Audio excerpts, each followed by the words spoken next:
नमस्कार दोस्तों, सुबह सुबह का वक्त है और मैं हूँ एक पार्क में, हरियाणा के रोहतक ज़िले का बहुत बड़ा पार्क जिसे आज हुडा सिटी पार्क कहा जाता है। लेकिन इस पार्क का एक इतिहास है। एक ज़माना था जब इस पार्क की जगह जेल हुआ करती थी।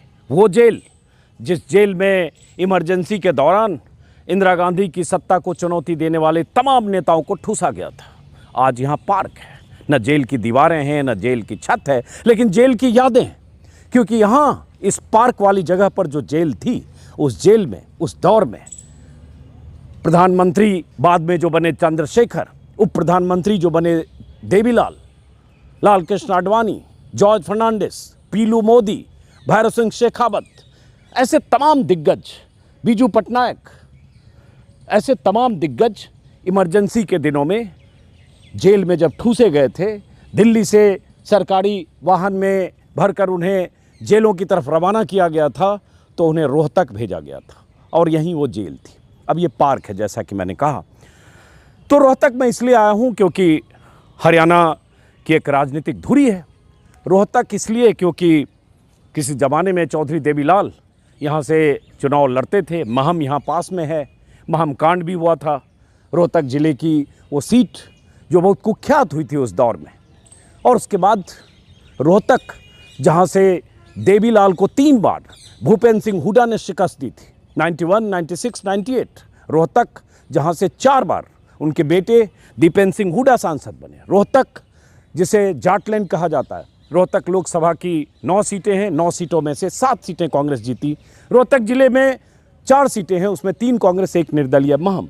लेकिन ये जाट बेल्ट है। बहुत सारे ऐसे इलाके हैं, बहुत सारी ऐसी विधानसभा सीटें हैं जहाँ 35, 40, 38, 45% जाट पॉपुलेशन है, इसलिए जाट बेल्ट कहा जाता है। लेकिन जाट वोटर्स के बीच या जाट मतदाताओं के बीच जो पैठ कभी देवीलाल की थी, चौटाला की थी, उस पैठ को तोड़ा, उस किलेबंदी को तोड़ा भूपेंद्र सिंह हुडा ने, और उसके बाद तस्वीर बदल गई इस जाटलैंड की। रोहतक में इसलिए आया हूँ, जैसा कि मैंने कहा, सियासत की धुरी है। भूपेंद्र सिंह और दीपेंद्र हुडा की एक तरह से कर्मभूमि है। और मैं आया तो मैं एक किताब लेकर आया, पॉलिटिक्स ऑफ चौधर। चौधर बोलते हैं जहाँ चौधराहट जिसकी रहेगी। तो ये एक इलाका है, एक अहिरबाल का इलाका है, एक सिरसा हिसार का इलाका है। तो हरियाणा में चौधर मतलब डोमिनेंस। और ये किताब लिखी है सतीश त्यागी जी ने। ये किताब मैंने ऑनलाइन में जब तलाश रहा था कि हरियाणा के बारे में कुछ पढ़ूं समझूं चुनाव के वक्त, तो किताब मुझे ऑनलाइन मिली, ख़रीदी, कुछ पन्ने पढ़े, कुछ यहाँ फोल्ड करके रखे हैं जिन्हें पढ़ना है। लेकिन इस किताब में ऐसी ऐसी कहानियाँ हरियाणा की, हरियाणा के नेताओं की, उठापटक की, और हरियाणा के उन 3 लालों की, देवीलाल, बंसीलाल और भजनलाल। वो दौर जो 70, 80, 90 का दशक था, जब भजनलाल, देवीलाल और बंसीलाल के बीच सियासी दांवपेच होते थे, एक दूसरे को उखाड़ने की, पछाड़ने की। एक पार्टी में रहे तो भी पीछे साजिशें, उन साजिशों की कहानियां भी है। और हरियाणा की 90 सीटों में जो ख़ास इलाके हैं उनकी भी कहानियां हैं। हरियाणा का इतिहास भी है।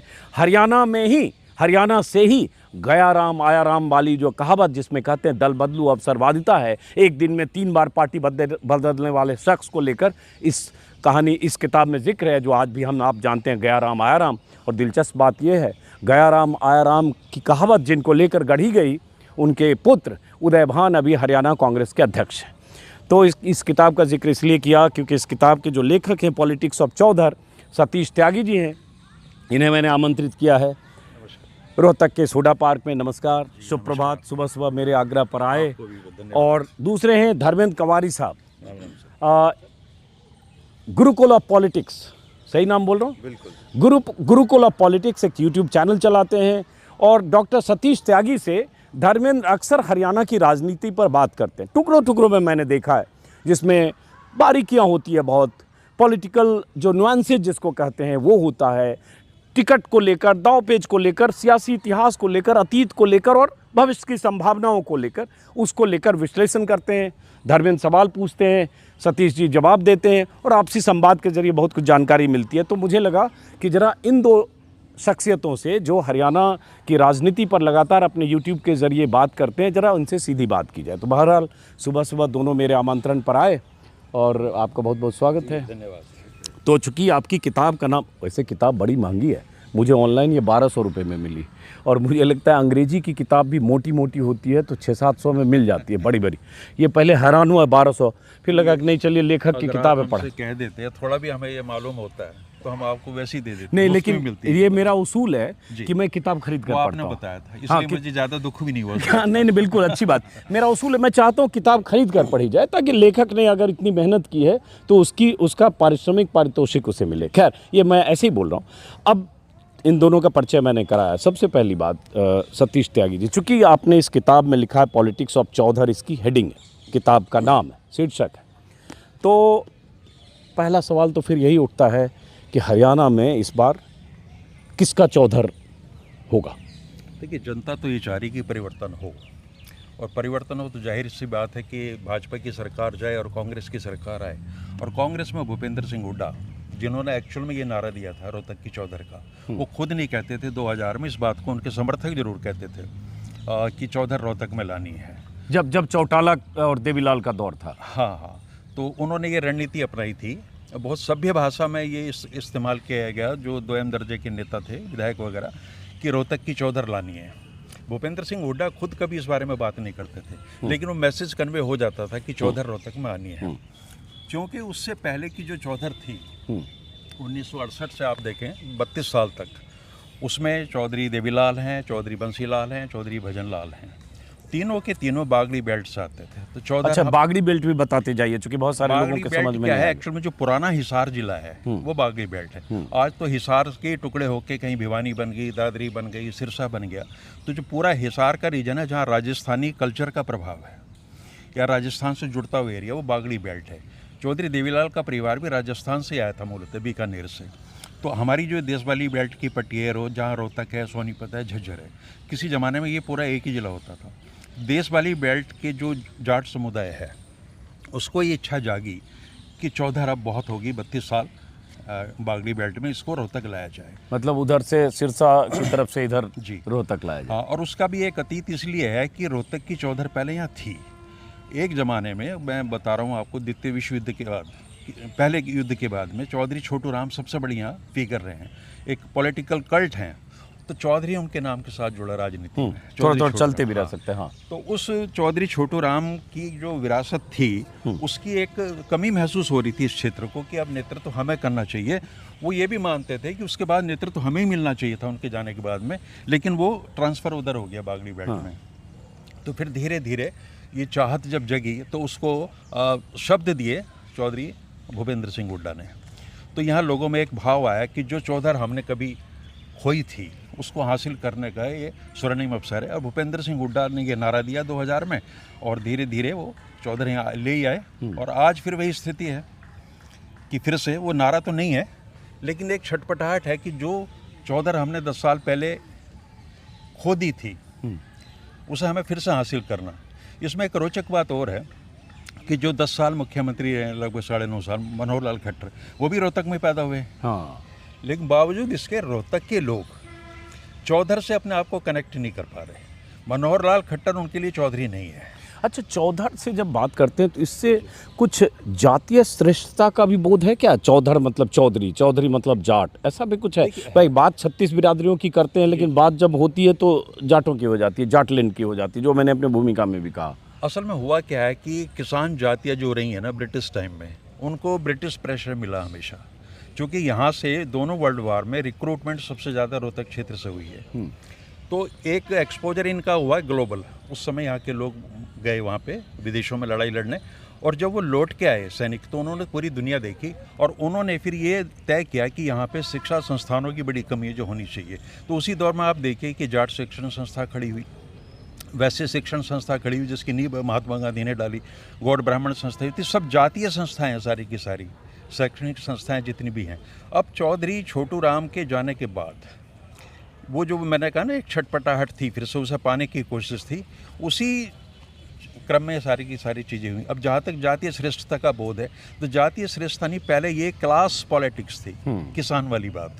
चौधरी छोटू राम किसानों के बहुत बड़े नेता थे, किसान मसीहा कहते थे। और यहाँ इस क्षेत्र में जहाँ आप बैठे खड़े हैं, यहाँ तो कहा जाता हमारा राम छोटू राम, यानी हिंदुत्व के प्रतीक जो राम है उनको भी वो छोटू राम थे, यहाँ छोटू राम ही उनके राम है। ये संदेश दिया जाता है। तो उसके बाद में ये सारी चीज़ें ऐसी चलती रही हैं। जैसे जैसे किसान राजनीति कास्ट पॉलिटिक्स में बदली, एक दौर था जब छोटू राम को यादव भी अपना नेता मानते थे, जो और कृषक जातियाँ वो भी मानती थी, लेकिन फिर ये चीज़ें टूटती चली गई और चौधरी छोटू राम भौगोलिक दृष्टि से केवल हरियाणा के साउथ ईस्ट पंजाब के नेता बन के रह गए और जाट नेता बन गए। तो ये उस चीज़ें वहाँ आके जुड़ जाती हैं। त्यागी जी से बात करने का आशय यही था हमारा कि इस बहाने थोड़ी पॉलिटिकल हिस्ट्री पर बात हो, हरियाणा के इतिहास पर बात हो, हरियाणा की सियासी तासीर पर भी बात हो। क्योंकि हम सब लोग, जब मैं भी पत्रकारिता में आ रहा था 35-37 साल पहले, बिहार में था, तब भी नाम सुनता था बंसीलाल, देवीलाल, भजनलाल और बहुत तरह के सियासी दावपेच। राज्य भले छोटा है, इस राज्य का गठन हुआ 66 में। हाँ, नवंबर 66। उसके पहले पंजाब हरियाणा एक था, छोटा राज्य, 10 लोकसभा सीटें, 90 विधानसभा सीटें, लेकिन इतने दावपेच, इतने बड़े बड़े दिग्गज निकले। एक दौर में चौधरी देवीलाल की तूती पूरे देश में बोलती थी। अब हम सियासी बातें और आगे सियासी इतिहास और अभी यहाँ से आगे की पटकथा, सियासी पटकथा कैसे लिखी जा रही है। नतीजों में अब बहुत गिनती के दिन बाकी हैं। 5 अक्टूबर को वोटिंग है, 8 अक्टूबर को नतीजे, उस पर भी आगे बात करेंगे। एक सवाल धर्मेंद्र से, आप तो इनसे बहुत बातें करते रहते हो धर्मेंद्र, हाँ और बहुत घूमते भी हो हरियाणा। हम दोनों उम्र में गैप होते हुए भी बहुत अच्छे मित्र हैं हम। अच्छी मतलब बात, मेरे बहुत घनिष्ठ मित्रों में से एक हैं। अच्छी बात है। तो अब मुझे लगता है आप दोनों के बीच में उम्र के लिहाज से मैं खड़ा हूँ। बीच में है जी आप। हाँ? मैं 58 साल के हूँ, आप कितने साल? मैं 67वां वर्ष चल रहा है मेरा। तो मेरे से आप लगभग 9 साल बड़े हैं और ये मेरे से 17-18 साल छोटे हैं, तो बीच में मैं हूँ। तो आप बताओ, आप बहुत घूमते हो आप भी।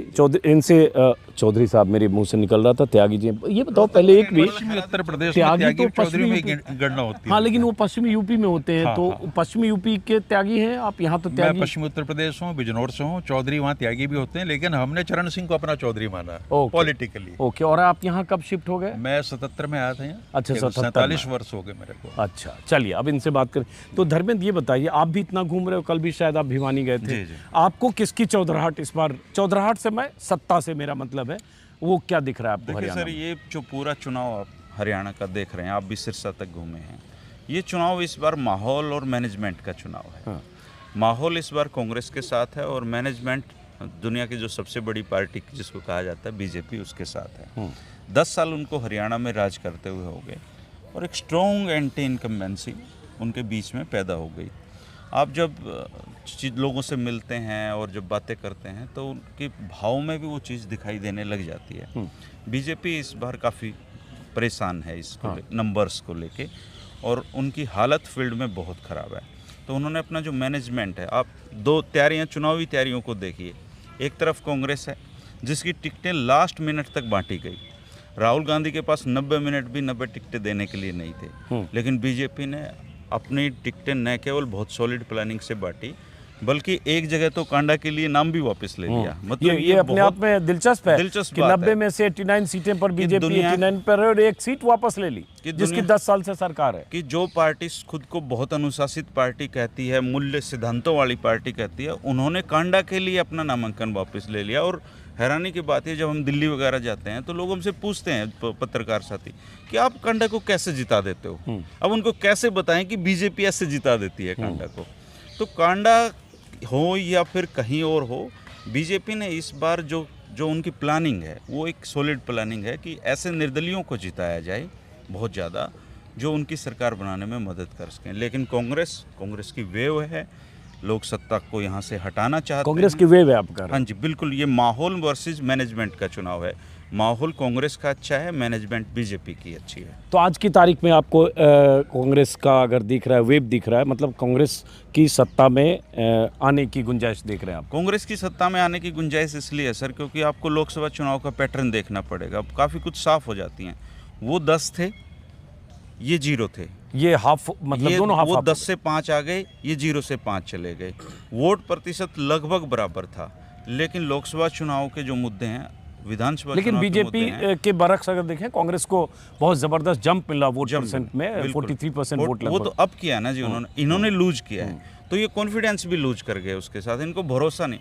ये 10 साल सत्ता हासिल करने के बावजूद हरियाणा की जो नब्ज है, हरियाणा के जो ज़मीनी मुद्दे हैं, उनको ये लोग नहीं छू पाए और उन पर पकड़ नहीं बना पाए, तो अब चुनाव में सब लूज करते जा रहे हैं। अच्छा, एक चीज़, चूँकि कांडा का जिक्र किया आपने, देखिए कांडा के लिए सिर्फ बीजेपी को जिम्मेदार ठहराना भी ठीक नहीं होगा। इमरजेंस अगर कांडा का देखें, हर सरकार ने कांडा को गोद में पॉलिटिकल प्रश्रय जिसको कहते हैं, भाई चौटाला के राज में 2000 से 2005 तक कांडा बड़ा आदमी हुआ। 2009 में भूपेंद्र सिंह हुड्डा की सरकार में एक निर्दलीय विधायक गृह राज्य मंत्री बन जाता है। आमतौर पर सर क्या होता है कि गृह विभाग मुख्यमंत्री अपने पास रखते हैं, उसको गृह राज्य मंत्री बनाया। ये अलग बात है कि वो गीतिका शर्मा खुदकुशी केस या उनकी मां की खुदकुशी, जेल में रहना, और उसके बाद अब देखिए खट्टर सरकार का सपोर्ट कर दिया 2019 में। तो कांडा हर सरकार के वक्त कांडा फला फूला, और आज कांडा किले में रहता है। हरियाणा की राजनीति की एक हकीकत है, वो सच है जिसको विद्रूप हम विद्रूप चाहें हकीकत है या ना चाहें, वो सामने आएगा कभी ना कभी। और हर दौर में कांडा जैसे लोग हर पॉकेट में एक एक दो खड़े होते रहे हैं। तो ये फिलहाल 15 साल से कांडा का दौर है जी। अब त्यागी जी आपसे, चूँकि आपकी किताब में, और मैं दर्शकों को कहूँगा जिन्हें पढ़ना है वो पढ़ें वो किताब, मैं थोड़ा कहीं भी चुनाव होता है वहाँ के इतिहास और उसको पढ़ने के लिए ऐसी किताबों की तलाश करता हूँ। जैसे मैंने उसमें देखा, जब 2005 में भूपेंद्र सिंह हुड्डा चीफ मिनिस्टर बने थे, तो बड़ा दिलचस्प चैप्टर है उसमें, भजन लाल वर्सेस भूपेंद्र सिंह हुड्डा। शायद उस चैप्टर का नाम है भूपेंद्र सिंह हुड्डा का उदय। लेकिन उस दौर में किस तरह से दाव पेच हुए, भजन लाल को लग रहा था वही मुख्यमंत्री बनेंगे, कैसे भूपेंद्र सिंह हुड्डा का नाम आया, भजन लाल नाराज हो गए, दिल्ली चले गए। पूरी कहानी आपने फिल्मी पटकथा की तरह उसमें लिखी है। आज स्थिति ये है कि भूपेंद्र सिंह हुड्डा के नेतृत्व में एक तरह से चुनाव लड़ा जा रहा है, इसलिए कि उदयभान उन्हीं के आदमी हैं। टिकट 90 में से 70 से ज़्यादा उन्हीं के लोगों को मिले, और उसके बाद भूपेंद्र सिंह हुड्डा और उनके बेटे ही पूरे चेहरा बनकर प्रचार कर रहे हैं, रथ यात्रा और प्रचार सभाएं सारी। और दिलचस्प बात एक कैरेक्टर कुमारी शैलजा का है कि कुमारी शैलजा अभी 5, 7, 10 दिनों से कहा जा रहा है कोप भवन में है, टिकट उनके लोगों को कम मिला, बाहर निकल नहीं रही हैं, हालांकि हो सकता है निकलें 2-4 दिन में। तो इसको किस तरह से देखते हैं, कुमारी शैलजा की नाराज़गी, और क्या यहाँ से, जैसे अब एक थ्योरी जो चलती है उस जवाब देने से पहले, बहुत सारे लोग कहते हैं कि हुड्डा नहीं चाहते, भूपेंद्र सिंह हुड्डा, कि 45-50 से ज़्यादा सीटें मिले ताकि उनकी कैपेसिटी बनी रहे कि उनके बिना सरकार नहीं, 60 हो जाएगी तो हाईकमान मजबूत हो जाएगा। तो ये सारी कहानियाँ चल रही हैं, अब इसकी व्याख्या आपसे समझना चाहते हैं। देखिए, इस बार तो ऐसी स्थिति है नहीं, और अगर 60 या 70 सीटें आती हैं तो ना तो भूपेंद्र हुड्डा के हाथ में है, ना वो भाजपा के हाथ में, क्योंकि चुनाव लड़ रही है असल में जनता। और अगर वास्तव में एंटी इनकम्बेंसी है जो दिख भी रही है, तो मुझे लगता है संख्या कहीं तक जा सकती है। मतलब 60-70 भी हो सकती है, कुछ भी हो सकता है। अच्छा, ये संभावना है इस बात की। जहाँ तक कुमारी शैलजा का प्रश्न है, शैलजा का मुद्दा अगर भाजपा नहीं बनाती तो मुद्दा नहीं बनना था। कोई बड़ी बात नहीं है कि 5-7 दिन कोई लीडर अपने चुनाव क्षेत्र में नहीं आता। बीजेपी ने तो ऑफर दे दिया खट्टर ने कि आप आ जाइए हमारे पास। देखिए, पहले दिन से, जब से चुनावों की घोषणा हुई है उससे पहले से भाजपा केवल डैमेज कंट्रोल में लगी हुई है और मुद्दे तलाश रही है। हाँ, पहले मनोहर लाल खट्टर को हटाना, 9.5 साल आप मुख्यमंत्री किसी को बना कर रखते हैं और वो लीडर है और लोग चाह रहे हैं, और आंतरिक राजनीति ये कह रही है कि अमित शाह उनके खिलाफ है, बावजूद इसके खट्टर यहाँ बने रहते हैं। आप उनको हटा रहे हैं, इसका मतलब आपने ये मान लिया कि खट्टर विफल रहे हैं। तो आप दूसरा चेहरा लाए ओबीसी पॉलिटिक्स के तहत, नायब सिंह सैनी का। वो उनकी शैडो से आज तक भी बाहर नहीं निकल पाए। भरपूर कोशिश की गई कि नायब सिंह कुछ अपना वजूद दिखाएं, लेकिन वो दिख नहीं पा रहा। तो भारतीय जनता पार्टी की अब जो जैसे जैसे चुनाव प्रचार आगे बढ़ रहा है, वो रास्ते ढूंढ रहे हैं कि किसी तरीके से जो दलित वर्ग है उसका समर्थन उन्हें मिल जाए। इसीलिए सारी चीज़ें हैं कि बहन जी पे अत्याचार हुआ, बहन जी आप यहाँ आ जाइए। तो लोग हरियाणा के बहुत समझदार हैं, वो इस चीज़ को मानते हैं। जैसे ब्राह्मण समुदाय परंपरागत रूप से अधिकांश हिस्सा उसका भारतीय जनता पार्टी के साथ रहा, लेकिन रामविलास शर्मा के साथ जो हुआ, जो उनका अपमान हुआ, वो शैलजा जी के अपमान से ज़्यादा है। और उसमें रो पड़े, वो टिकट नहीं मिला, रो पड़े, इतना बड़ा नेता। पुष्टि राव इंद्रजीत ने की। उन्होंने ये कहा सभा में कि भाई आप टिकट दो या ना दो, लेकिन पंडित रामविलास शर्मा का इतना अपमान मत करो। ये तो आधिकारिक वक्तव्य है उनका। तो वहाँ भी हो रहा है अपमान। तो और अब कुमारी शैलजा की जहाँ का अपमान की बात है, किसी ने सभा में एक बात कह दी, किसी नेता ने, नेता भी वो इस स्तर का नहीं है, लोग उसे जानते भी नहीं है, लेकिन भारतीय जनता पार्टी ने उस चीज़ को कैश किया कि बहन जी का अपमान हुआ, बहन जी का अपमान। बहन जी ने तो कहा नहीं, हो सकता है बहन जी 1-2 दिन बाद आए, कहें कि मेरा कोई अपमान ही नहीं हुआ। और ये भी संभावना है कि एक दौर में आके भूपेंद्र हुड्डा के साथ वो शेयर कर लें मंच। ये राहुल गांधी प्रियंका की मौजूदगी में मंच ये पे हो हमेशा जाए। होता रहा है कि जब भी केंद्रीय नेतृत्व से लोग आते हैं तो ये सारे लोग एक साथ इकट्ठा हो जाते हैं। राजीव गांधी जी ने भी सारे लोग एक साथ अपने जीप में बिठाए थे एक बार, और गुलाम नबी आज़ाद भी ये काम कर चुके हैं। तो अब हमें इंतजार करना होगा कि कब वो कार आएगी जिसको राहुल गांधी ड्राइव कर रहे होंगे, और अगली सीट पर कौन होगा। जाहिर सी बात है दूसरी सीट पर भूपेंद्र हुड्डा होंगे, और जो पीछे लोग बैठेंगे वो शैलजा भी हो सकती हैं, रणदीप भी हो सकते हैं, कैप्टन अजय यादव भी हो सकते हैं, और एक मैसेज चला जाएगा। उस कार में भी प्रॉब्लम आएगी बिठाने की, लेकिन सच में ये है कि हकदार उसके भूपेंद्र सिंह हुड्डा ही है। चूँकि भूपेंद्र हुड्डा भी मुख्यमंत्री बनने से पहले कोई मास लीडर नहीं थे। यहाँ हरियाणा की फितरत ये है कि आप किसी को भी 10 साल चीफ मिनिस्टर रख दीजिए, खट्टर अपवाद हैं, वो नेता बन जाता है। तो भूपेंद्र हुड्डा ने लीडरशिप अर्न की है, बावजूद इसके वो जैसे एक्टिव रहे, विरोध में विपक्ष में थे तो वही सक्रिय रहे। शैलजा, रणदीप या किसी को कोई रोक तो नहीं रहा। आपके पास भी कांग्रेस है, उनके पास भी कांग्रेस है, तो आप जाइए धरातल पे। अब दलित समाज में इतनी एट्रोसिटीज़ होती हैं, इतना उत्पीड़न है, कभी शैलजा जी ने बहुत मुखर तरीके से सड़क पर संघर्ष नहीं किया। हरियाणा का जो राजनीति में पहचान मिलती है वो ज़मीनी संघर्ष से मिलती है। ये चौधरी देवीलाल स्थापित कर चुके। अगर आप केवल ड्राइंग रूम में बैठ के या बयानबाजी करके नेता बनना चाहेंगे तो संभव नहीं है। बट कुमारी शैलजा ने भी तो कुछ हरियाणा को यात्रा हरियाणा संदेश यात्रा निकाली 2 महीने। उन्होंने क्या गलती करी कि मैं शहरी क्षेत्रों में जाऊंगी ये कहा। ओके, क्यों शहरी क्षेत्रों में? आप ग्रामीण क्षेत्रों में भी जाइए। हरियाणा तो आज भी रस्टिक स्टेट है, देहात प्रधान वो राजनीति यहाँ की, और देहात ही सब कुछ आधारित सारी चीज़ें हैं। तो अगर वो कहती हैं कि मैं पूरे हरियाणा में जाऊंगी तो इसका कोई अर्थ था। लेकिन जब उन्होंने खुद को ये मान लिया कि मेरा प्रभाव केवल शहरी क्षेत्रों में सीमित है, तो उन्होंने अपने आप को खुद संकीर्ण कर लिया उस दायरे में। जबकि भूपेंद्र हुड्डा और उनके पुत्र वो हर क्षेत्र में जा रहे हैं और लक उनका साथ दे रहा है। उनका साम्राज्य की जो सीमा है वो लगातार बढ़ती जा रही हैं। जैसे किरण चौधरी निकल गई बाहर, तो वो जो किरण चौधरी का प्रभाव क्षेत्र था वो भी इसी में शामिल हो गया। चौधरी वीरेंद्र सिंह 10 साल भाजपा में रहे तो उसमें भी उन्होंने सेंध लगा ली। तो भूपेंद्र सिंह हुड्डा का एक भौगोलिक आधार उनके प्रभुत्व का लगातार बढ़ता जा रहा है। दूसरी बड़ी बात जो उनका बेटा है, वो जो परंपरागत बेटे हुए हैं हरियाणा की राजनीति में, चाहे सुरेंद्र सिंह हो या अभय या अजय चौटाला हो, उनसे बिल्कुल विपरीत स्वभाव है। उस आदमी ने कभी ये हवा नहीं ली कि वो चीफ मिनिस्टर का बेटा है, और लगातार लोगों में उनकी उपस्थिति बनी रही। विनम्र होने का, शालीन होने का एक उनके साथ सवाल जुड़ा हुआ है। दीपेंद्र हुड्डा की बात कर रहे हैं। दीपेंद्र हुड्डा की बात कर रहा हूँ। यही भूपेंद्र हुड्डा के साथ भी जुड़ता है। तो जाट राजनीति में भी अगर 3 व्यक्तित्वों का हम आकलन करें तो आज की तारीख में हुड्डा परिवार को कंपैरेटिवली बहुत पोलाइट और शालीन माना जाता है, और इस चीज़ को जो गैर जाट जाति हैं वो पसंद करती हैं। जैसे हाँ, एक बड़ा दिलचस्प है, मैं सिरसा और हिसार में भी मुझे कुछ लोग मिले तो उन्होंने कहा कि जब जाट नाराज़ हो जाता है और चौधरी नाराज़ हो जाता है, या कई बार लोगों को लगता है कि सामने वाला काम करे या ना करे, बात बहुत शिष्टता से करे, तमीज़ से करे और ठीक से रेस्पेक्ट करे, तो उसी में अगर किसी के बारे में लोगों को लगता है कि इनमें अहंकार आ गया तो बोलते हैं सरिया निकाल देंगे। कोई ऐसा शब्द बोलते हैं, सरिया निकाल देंगे, यही बोलते हैं। कुछ बोला कोई हरियाणवी शब्द में बोला, कहाँ से सरिया निकाल देंगे? नाड़ से सरिया निकाल देंगे। नाड़ से सरिया निकाल देंगे, वो याद कर रहा था। मतलब गर्दन, सरिया मतलब आपकी गर्दन सीधी है, मतलब स्ट्रेट है। ऐसे जैसे हम लोग कहते हैं रीढ़ की हड्डी स्पाइनलेस नहीं है, लेकिन आप रीढ़ की हड्डी तोड़ते नहीं है। यहाँ सरिया निकालना मतलब आपकी गर्दन अगर सीधी स्ट्रेट है तो निकाल देंगे, यही होगा ना। जो सत्ता आने के बाद अहंकार में आ जाता है, अकड़ जो आ जाती है, उस अकड़ को तोड़ने का काम करती है हरियाणा की जनता। और एक खास बात, हरियाणा की जनता कभी भी चुनाव किसी पार्टी की सरकार लाने के लिए नहीं करती है, वो दूसरी पार्टी सरकार को हराने के लिए चुनाव लड़ती है। अगर आप हरियाणा के आदमी को कह देंगे ये बड़ी आदमी है, इसकी सपोर्ट करो, वो मायूस हो जाता है। आप कह दोगे इसको ठा के ठोकना है तो वो खुश हो जाता है। तो नेचर थोड़ा अलग है यहाँ के लोगों का। यहाँ पे सरिया निकालना, मरोड़ तोड़ना, ये हरियाणवी शब्दावली के बहुत मतलब प्रचलित शब्द हैं हरियाणा में, और ये सरिया निकालने वाला चुनाव है इस बार बीजेपी का।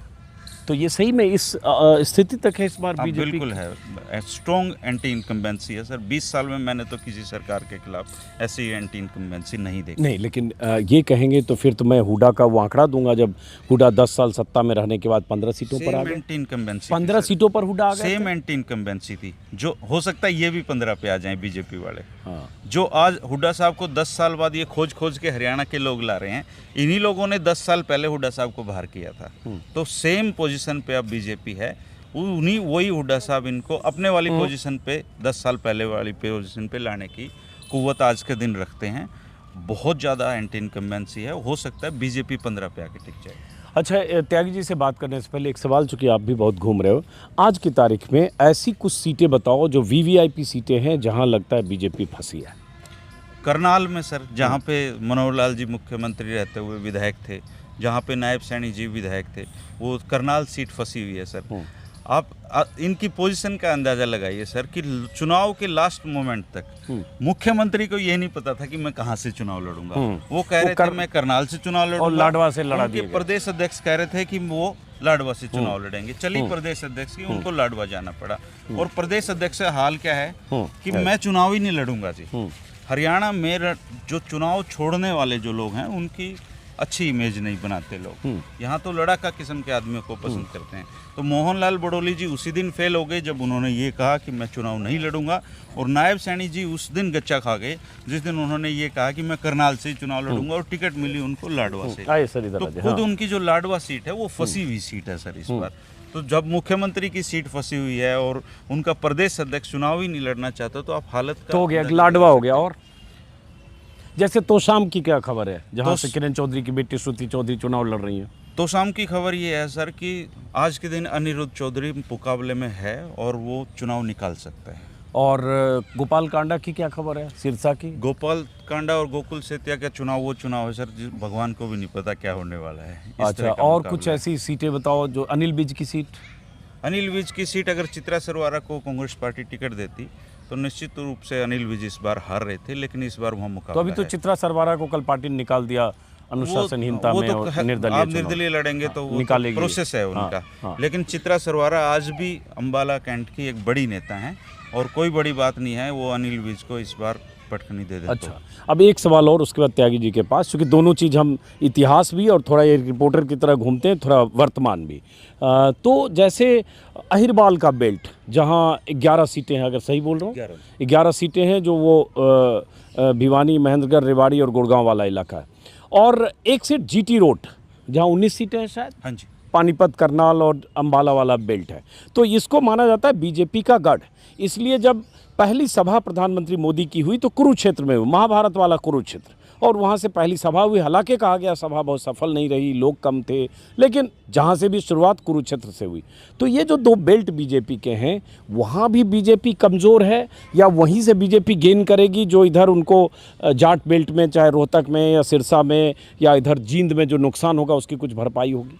जीटी रोड बेल्ट पे बीजेपी हाफ हो चुकी है सर पहले ही ऑलरेडी। लोकसभा चुनाव में 2 सीटें जीटी रोड बेल्ट पे आती हैं, करनाल और आपका थोड़ा इधर आ जाओ आप। हाँ, करनाल और अंबाला।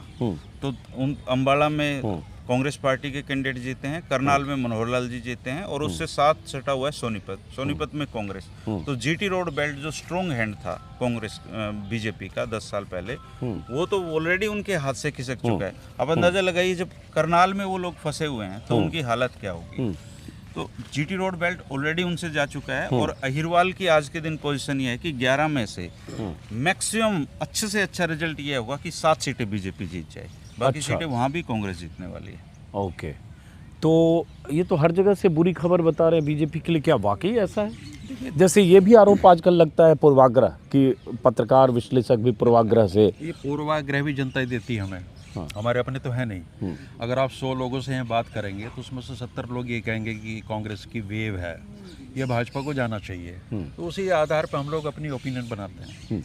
और जहाँ तक सवाल भाजपा का अहिरवाल और इस जीटी रोड बेल्ट पे है, आइए थोड़ा यहाँ बैठ भी जाते हैं हम लोग, आइए। तो एक दौर में 2014 से पहले यहाँ भी कोई विशेष आधार नहीं था उनका, ये नहीं मान सकते हम। लेकिन अहिरवाल की अपनी एक पीड़ा है, क्योंकि अहिरवाल ने भी एक चौधरी, आप इधर आइए, आप इधर आइए, डॉक्टर साहब आप इधर आइए, आप इधर आ जाओ। हाँ, तीनों लोग बैठते हैं थोड़ा। हाँ, अहिरवाल ने भी एक चौधरी हरियाणा की राजनीति में दिया था, राव वीरेंद्र सिंह के रूप में। तो उनकी भी एक चाहत है, एक इच्छा है कि कभी ना कभी अहिरवाल में ये आए, और राव इंद्रजीत को भावी मुख्यमंत्री के रूप में हमेशा देखते हैं। लेकिन राव इंद्रजीत के साथ भारतीय जनता पार्टी ने जिस तरह का व्यवहार किया है कि इतने सीनियर पार्लियामेंटेरियन है वो, बावजूद इसके उन्होंने कभी राज्य मंत्री से ऊपर का दर्जा नहीं दिया। तो वो पीड़ा अहिरवाल में भी है। दूसरे अहिरवाल में एक लीडरशिप कैप्टन अजय यादव की भी है। तो ये कहना कि पूरा अहिरवाल पूरी तरह से भाजपा के साथ है, ये कहना अतिशयोक्ति होगी। ऐसी स्थिति अब है नहीं। और सेम स्थिति जीटी रोड बेल्ट पे है। हरियाणा में आप ये देखिए भाजपा की स्थिति का आकलन कर लें। एक दौर में ये था कि सुषमा स्वराज ये कहा करती थी, ये भूत जिन पार्टी है। बी फॉर भूत, जे फॉर जिन, पी फॉर पार्टी। और वो ये कहती थी कि भाजपा की सीमा जैसी चुंगी खत्म होती है वहाँ खत्म हो जाती है। ये भाजपा का सच। ये क्यों ऐसा उन्होंने? शहरी क्षेत्र की पार्टी है, तो जहाँ भी चुंगी खत्म होगी वहीं भाजपा खत्म हो जाएगी। और फिर भी उसके बावजूद सुषमा स्वराज आई, भाजपा की राजनीति में आई। तो ये एक शहरी पार्टी की और एक खास जो सवर्ण जातियां हैं, ब्राह्मण वैश्य समुदाय, और हमारे जो पंजाब से पाकिस्तान से विस्थापित हमारे जो भाई लोग हैं, वो उनका ये आधार बना रहा है हमेशा। यहाँ से शहरी क्षेत्रों से ही भाजपा का आधार रहा है। और चौधरी देवीलाल ने जब जब सरकार बनाई, चाहे वो 77 की हो, 87 की हो, तो भाजपा के साथ मिलके, डॉक्टर मंगल सेन के साथ मिलके ही बनाई। देवीलाल ये समझते थे कि गांव तुम्हारी राजनीति को चलाने के लिए पर्याप्त नहीं है, शहर का सहयोग चाहिए ही चाहिए। तो वो ये गठबंधन वहाँ होते रहते थे। अब सारे समीकरण बदल रहे हैं वक्त के साथ। अब त्यागी जी ने अचानक सुषमा स्वराज का जिक्र किया तो उनका ध्यान आ गया कि बहुत सारे लोगों को नहीं पता होगा कि हरियाणा की थी। हरियाणा से पहली बार यंगेस्ट मिनिस्टर बन गई थी चुनाव लड़कर सुषमा स्वराज, और बहुत यंग 77 की सरकार में, 77 सही बोल रहा हूँ, 77 की सरकार में हरियाणा में मंत्री बन गई थी सुषमा स्वराज। और बाद में उनकी कहानी हम सब लोग जानते हैं, एक अच्छी वक्ता, नेता, और अब इस दुनिया में नहीं है। बहरहाल त्यागी जी, उससे जुड़ा फिर एक बात आती है, एक सवाल, कि अगर मनोहर लाल खट्टर को 9.5 साल में बीजेपी ने हटा दिया, और वो भी तब जब एक दिन पहले गुरुग्राम में प्रधानमंत्री तारीफ कर रहे थे और अपने रिश्ते बता रहे थे, अगले दिन कान पकड़ के एक तरह से हटा दिया, सैनी आ गए, तो बीजेपी ने तो यही कोशिश की होगी कि जो नुकसान है उसकी भरपाई करें, रफू करें, थोड़ा पैबंद लगा लें नाराज़गी का। क्योंकि मैं भी जो यहाँ घूमता हूँ, खट्टर को लेकर नाराज़गी दिखती है, एहसास उनको भी हाईकमान को हुआ होगा। क्या बीजेपी 6 महीने सैनी को बिठाकर, इतने विज्ञापन देकर, इतने वादे करके, नौकरियों का ऐलान करके, और सरकार की योजनाओं, स्कीम से अखबार के विज्ञापन भर के, उस को जो नुकसान को रफू नहीं कर पाई, पैबंद नहीं लगा पाई? अभी या कुछ हासिल किया और कुछ बच गया? अभी तक तो विफल रहे हैं। दरअसल ओबीसी चेहरा जो नायब सिंह सैनी का लाया गया है, ये गलतफहमी है। जो बैकवर्ड कम्युनिटीज़ हैं उसमें अहीर और गुज्जर 2 बड़े तबके हैं। वहाँ से हमेशा 6 से 7 विधायक चुने जाते हैं। एक फरीदाबाद वाला एरिया जहाँ गुज्जर समुदाय की उपस्थिति ज़्यादा है, और एक अहीरवाल में। और ये तो बहुत बड़ा चंक तो निकल गया ये, जो पहले भी भाजपा के साथ था, और अब किन्हीं कारणों से वो नाराज भी हो रहा है। अब जो और अन्य जातियाँ बचती हैं उसमें आप देखेंगे राज्यसभा में विभिन्न दल अपने प्रतिनिधि के रूप में भेज कर वो क्षतिपूर्ति करते रहे, चाहे वो राम कुमार कश्यप हों, रणवीर गंगवा हों, ऐसे ऐसे लोगों को भेजा जाता है। और फिलहाल ही जब रामचंद्र जांगड़ा को यहाँ से बना के भेजा था राज्यसभा में, तब भी ये चीज़ क्लियर हो गई थी कि Bharatiya Janata party OBC card खेलने जा रही है। केवल नायब सिंह सैनी के नहीं हुआ, तो भाजपा की चिंता में कहीं ये जरूर था कि जो उनका ट्रेडिशनल वोट बैंक है वो केवल सफिशिएंट नहीं है, इसलिए उनको समाज के अन्य सामूहिक समूहों को जोड़ना पड़ेगा। और उसी कड़ी में उनको ये लगा कि सबसे सॉफ्ट टारगेट ओबीसीज हैं। तो ये जो मैंने 2 मेजर कास्ट बताई हैं आपको, यादव और गुज्जर, ये बहुत बड़ा रोल प्ले कर रही हैं। और वो अभी तक नायब सिंह सैनी को अपना लीडर नहीं मान रही। नायब सिंह जो सैनी है वो आज विशेषकर, एक तो सैनी समुदाय, उनको बड़ी राहत मिली है, और अस्मिता से जोड़ के देखते हैं कि पहली बार देश के इतिहास में हरियाणा में कोई सैनी मुख्यमंत्री हुआ है, तो उनको अच्छा लग रहा है। प्लस यहाँ जो जांगड़ा है, प्रजापत हैं, या नाई हैं, लोहार हैं, उन जातियों का थोड़ा थोड़ा हिस्सा मिल रहा है। बट जो मेजर चंक है यादव और गुजर का, वो अपने आप को इनसे जोड़ के नहीं देखता। अच्छा, एक चीज़ और बताइए कि जैसे हम थोड़ा आगे अभय सिंह चौटाला, ओम प्रकाश चौटाला के वारिसों के बीच की जंग, उन सब पर भी आएंगे। दलित वोट भी बहुत इंपॉर्टेंट है, उस पर भी आएंगे, क्योंकि अभय सिंह चौटाला की पार्टी का गठबंधन है बीएसपी से, दुष्यंत चौटाला मतलब चाचा का गठबंधन बीएसपी से, भतीजे का गठबंधन आज़ाद समाज पार्टी से। दोनों की सभाएं हो रही है, आकाश आनंद की, चंद्रशेखर की, अभी कहा जा रहा मायावती 25 तारीख को उचाना में आएगी, मैं भी उचाना में रहूँगा। तो एक तरह से दलित वोट चूँकि लगभग 21-22% जाट है और लगभग 21-22% 20% दलित हैं, लगभग 20-22 के बीच में। तो दोनों को इक्वलाइज करके बीजेपी चाहेगी कि दलित वोट थोड़ी हमारी तरफ शिफ्ट हो, ताकि जाट का जो एक मुश्त एन ब्लॉक अगर कांग्रेस को जा रहा है तो हम भरपाई करें। सही बोल रहा हूँ? और कांग्रेस चाहेगी कि दलित वोट उनके साथ रहे, क्योंकि जाट के साथ जब तक अदर कास्ट, दूसरी जातियां नहीं जुड़ेगी तब तक सरकार नहीं बनेगी। ये भी सही है। तो अब इस पर भी बात करेंगे, लेकिन उससे पहले जरा कांग्रेस की गुटबाजी। आपने भी शायद एक ट्वीट किया था कि कांग्रेस और बीजेपी को लेकर किया था कुछ, किसी ने, मेरे सहयोगी ने कल दिखाया था कुछ।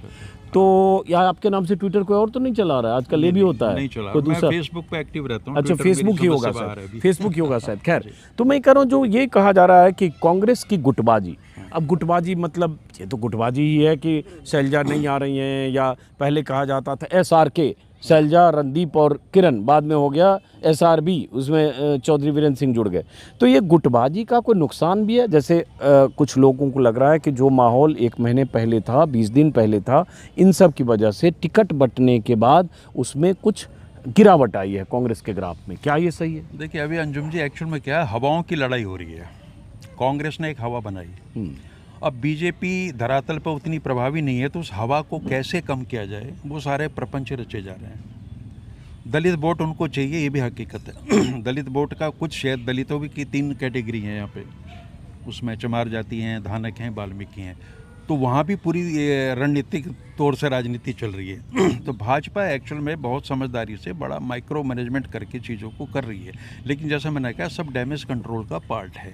जहाँ तक दलित समुदाय की बात है, हरियाणा का दलित समुदाय और जो बसपा का और जो आप आज़ाद पार्टी का जिक्र कर रहे हैं, यूपी से अलग का समाज है। यहाँ नो डाउट, जैसे इस क्षेत्र में बैठे हैं, जाट समाज का प्रभुत्व है, वर्चस्व है, लेकिन एक बड़ी चीज़, ये सामंती सोच है, नहीं होनी चाहिए।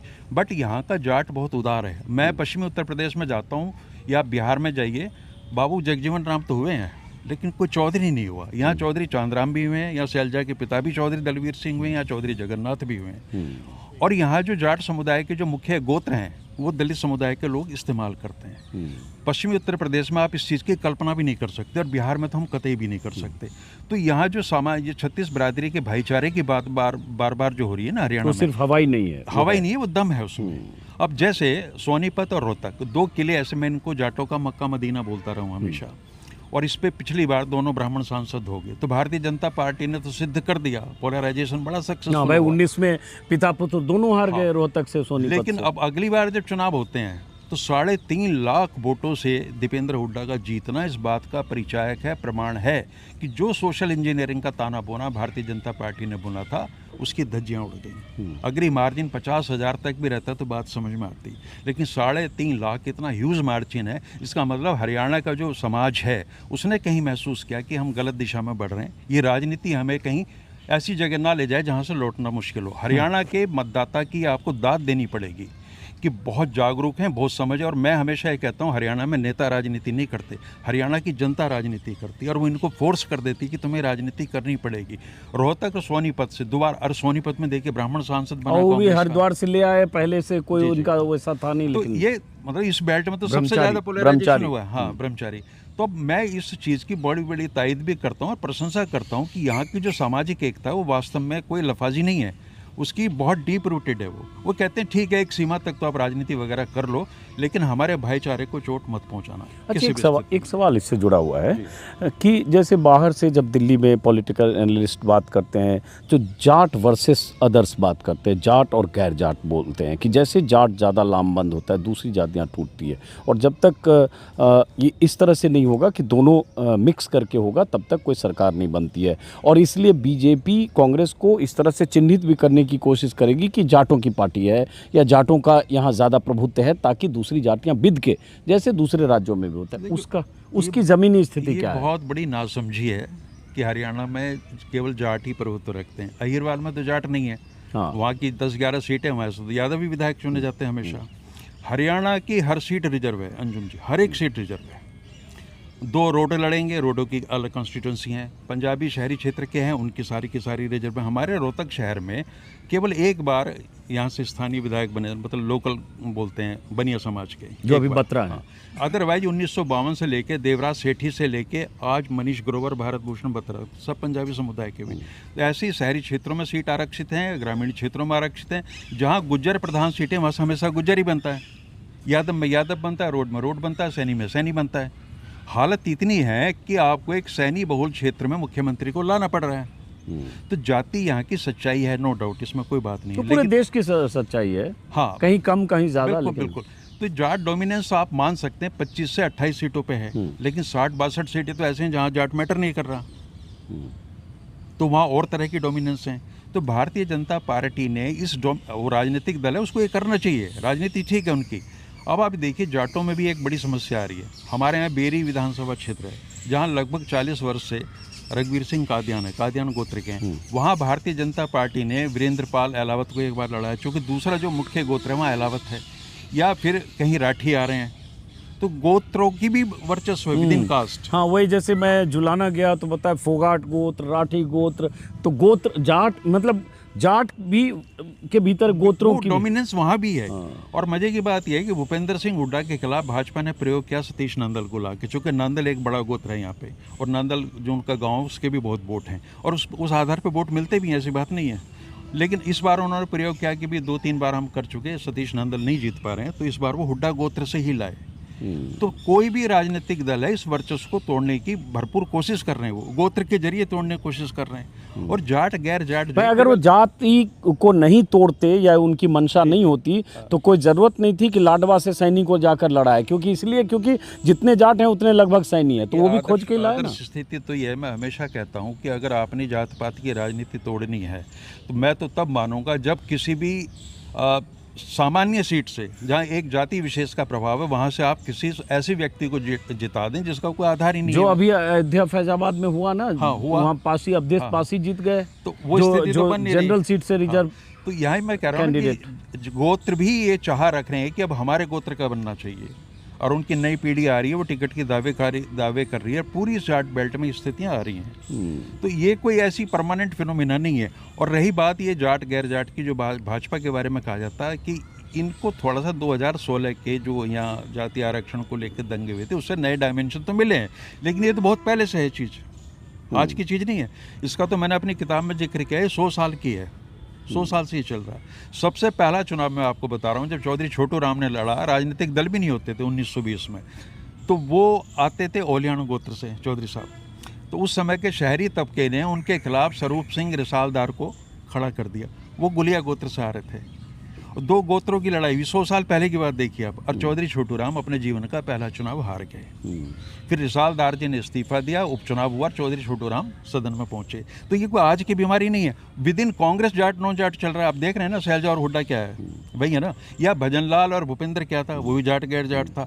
और भाजपा में भी जाट गैर जाट होता है, ऐसा नहीं है। हर एक राजनीतिक दल में ये सारी चीजें चल रही हैं। और जाटों की भी तो आपस में लड़ाई थी, बंसीलाल और चौधरी देवीलाल दोनों की लड़ाई भी थी। जाट बहुल क्षेत्र में भूपेंद्र सिंह हुड्डा और देवीलाल, भाई यहाँ देवीलाल, जहाँ हम बैठे हैं रोहतक में, 3 बार अगर भूपेंद्र सिंह हुड्डा ने चौधरी देवीलाल को शिकस्त दी और जाइंट किलर बने, तो जाट बनाम जाट ही था। मैं और बहुत आपको माइक्रो लेवल पर ले जाता हूँ कि आप पूरा आंकड़ा देख लीजिए कि जो भी चुनाव होते हैं विधानसभा के, 1 नंबर पे जो जाट बहुल सीट है वहाँ विजयी जाट है, नंबर 2 पे जो है वो भी जाट है, और नंबर 3 पे भी अमूना आपको जाट ही मिलेगा। इसका मतलब वो राजनीतिक रूप से लड़ाई मुख्यतः जाट समुदाय के बीच हो रही है। अब पार्टियों ने भी उसमें उसी तरह कैंडिडेट भूमिका है, गांव की भी भूमिका है, क्षेत्रीय प्रभाव भी है, छोटी मोटी चीजें, और नाराजगियां और प्रसन्नताएं भी उसमें शामिल हैं। तो केवल ऐसा हम नहीं कह सकते कि इस बुराई को जाट गैर जाट की केवल भाजपा ने जन्म दिया, थोड़ा विस्तार तो किया है, डायमेंशन बढ़े हैं, लेकिन सियासत का लेकिन ये शुरू से चला आ रहा है, 100 साल से चला आ रहा है, और ये भी रहने वाला है यहाँ।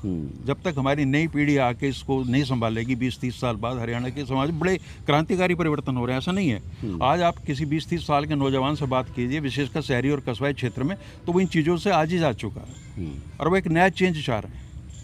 तो हरियाणा बदल रहा है, और मुझे तो पूरा भरोसा है कि अभी 10-15 साल लगेंगे, लेकिन हरियाणा पूरी तरह से ट्रांसफॉर्म होगा, ये तय है। अब हम शुरू वहाँ से जहाँ मैंने कहा था, दलित वोट, जैसे हरियाणा में 17 सीटें रिजर्व हैं, और उसमें कांग्रेस का अगर देखें तो अच्छा खासा 17 में से, अभी नंबर मुझे ठीक से याद नहीं आ रहा, दलित में ज़्यादा सीटें कांग्रेस की इस बार 17 में से 17 सीटें करीबन जीतने वाले, कोई एक आधी सीट हिल जाए तो अलग बात है। अच्छा, हाँ जी। 17 सीटें रिजर्व हैं, उसमें 17 जिसमें यहाँ का भी की भी सीट है, रोहतक जिले की भी एक सीट है। हाँ जी, एक आध सीट कोई हिल जाए कलन तो अलग बात है, नहीं तो 17 की 17 कांग्रेस जीतने वाली है। और रही बात हरियाणा को समझने की, सर जाट नॉन जाट की बात हो रही थी, बहुत लोग हैरान होंगे, पीढ़ी को पता नहीं है, चौधरी बंसीलाल ने अपनी राजनीति शुरू की तोशाम से, और आप हैरान होंगे उनसे पहले सामान्य हलके से चौधरी जगन्नाथ जी जो एससी समुदाय के नेता थे, वो सामान्य हलके से चुनाव जीत के विधानसभा में पहुंचे थे। तो हरियाणा को जिस चश्मे से हम लोग देखते हैं उतना बुरा नहीं है हरियाणा, उतनी बुरा जातियां कोई नहीं। मैं सवाल भी पूछ रहा हूँ, तो मेरा इंटेंशन बुरा नहीं, मैं तो आप लोगों के जरिए समझना और समझाना। 10 साल पहले जब बीजेपी आई तो बीजेपी ने, चूंकि बीजेपी लैपटॉप वाली पार्टी है, तो उन्होंने रिसर्च किया यहाँ पे कास्ट कितनी है, क्या क्या है। इतना कांग्रेस कभी करती ही नहीं थी, चौधरी देवीलाल कभी करते ही नहीं थे इतना। वो तो मास से जुड़े हुए लोग थे, मास की राजनीति करते थे। चौधरी देवीलाल हमेशा कहा करते थे कि हवा बनाइए, हवा के ऊपर वो चुनाव जीता करते थे, और चौधरी बंसीलाल अपने काम के बेसिस पे चुनाव जीता करते थे। तो हरियाणा की पॉलिटिक्स में ये जो चेंज आया है, ये चेंज 10 साल पहले आया जब बीजेपी आई, और बीजेपी लैपटॉप लेके आई। लैपटॉप में सारी जातियों का विवरण था, और उन्होंने जातियों को तोड़ना, मरोड़ना, भिड़ाना, आपस में लड़वाना ये शुरू किया सर। नहीं तो हरियाणा बहुत ही पीसफुल स्टेट है। यहाँ पे आप रोहतक में जहाँ आप बैठे हैं, मैं दावा कर सकता हूँ कि आप पंजाबी कम्युनिटी के किसी आदमी से बात करिए, आप ये नहीं बता सकते हो किस कास्ट का है। उसकी हरियाणवी इन रोहतक वालों से ज़्यादा अच्छी है। तो हरियाणा हमेशा मुद्दों पे इसने चुनाव लड़ा, लहर पे इसने चुनाव लड़ा। लेकिन 10 साल पहले एक ऐसी पार्टी की सरकार हमारे यहाँ बनी जिसने रिसर्च किए, जिसने कास्ट के नाम पे अपनी डोमिनेंस को बढ़ावा दिया। और आप देखिए आज ओबीसी का मुख्यमंत्री है, वो कह रहे हैं ओबीसी चंक हमारे पास है। रोहतक का सैनी समुदाय बहुत बड़ा सैनी समुदाय है यहाँ पे, और झज्जर का सैनी समुदाय बहुत बड़ी संख्या है उनकी। उन्होंने कांग्रेस को वोट दिया, उन्होंने तो अपने मुख्यमंत्री नहीं माना उनको। तो एक कॉन्सेप्ट जरूर हरियाणा में 1920 से चला रहा है, और वो कॉन्सेप्ट है जो चौधरी छोटूराम का कॉन्सेप्ट था, शहरी और देहातियों की लड़ाई।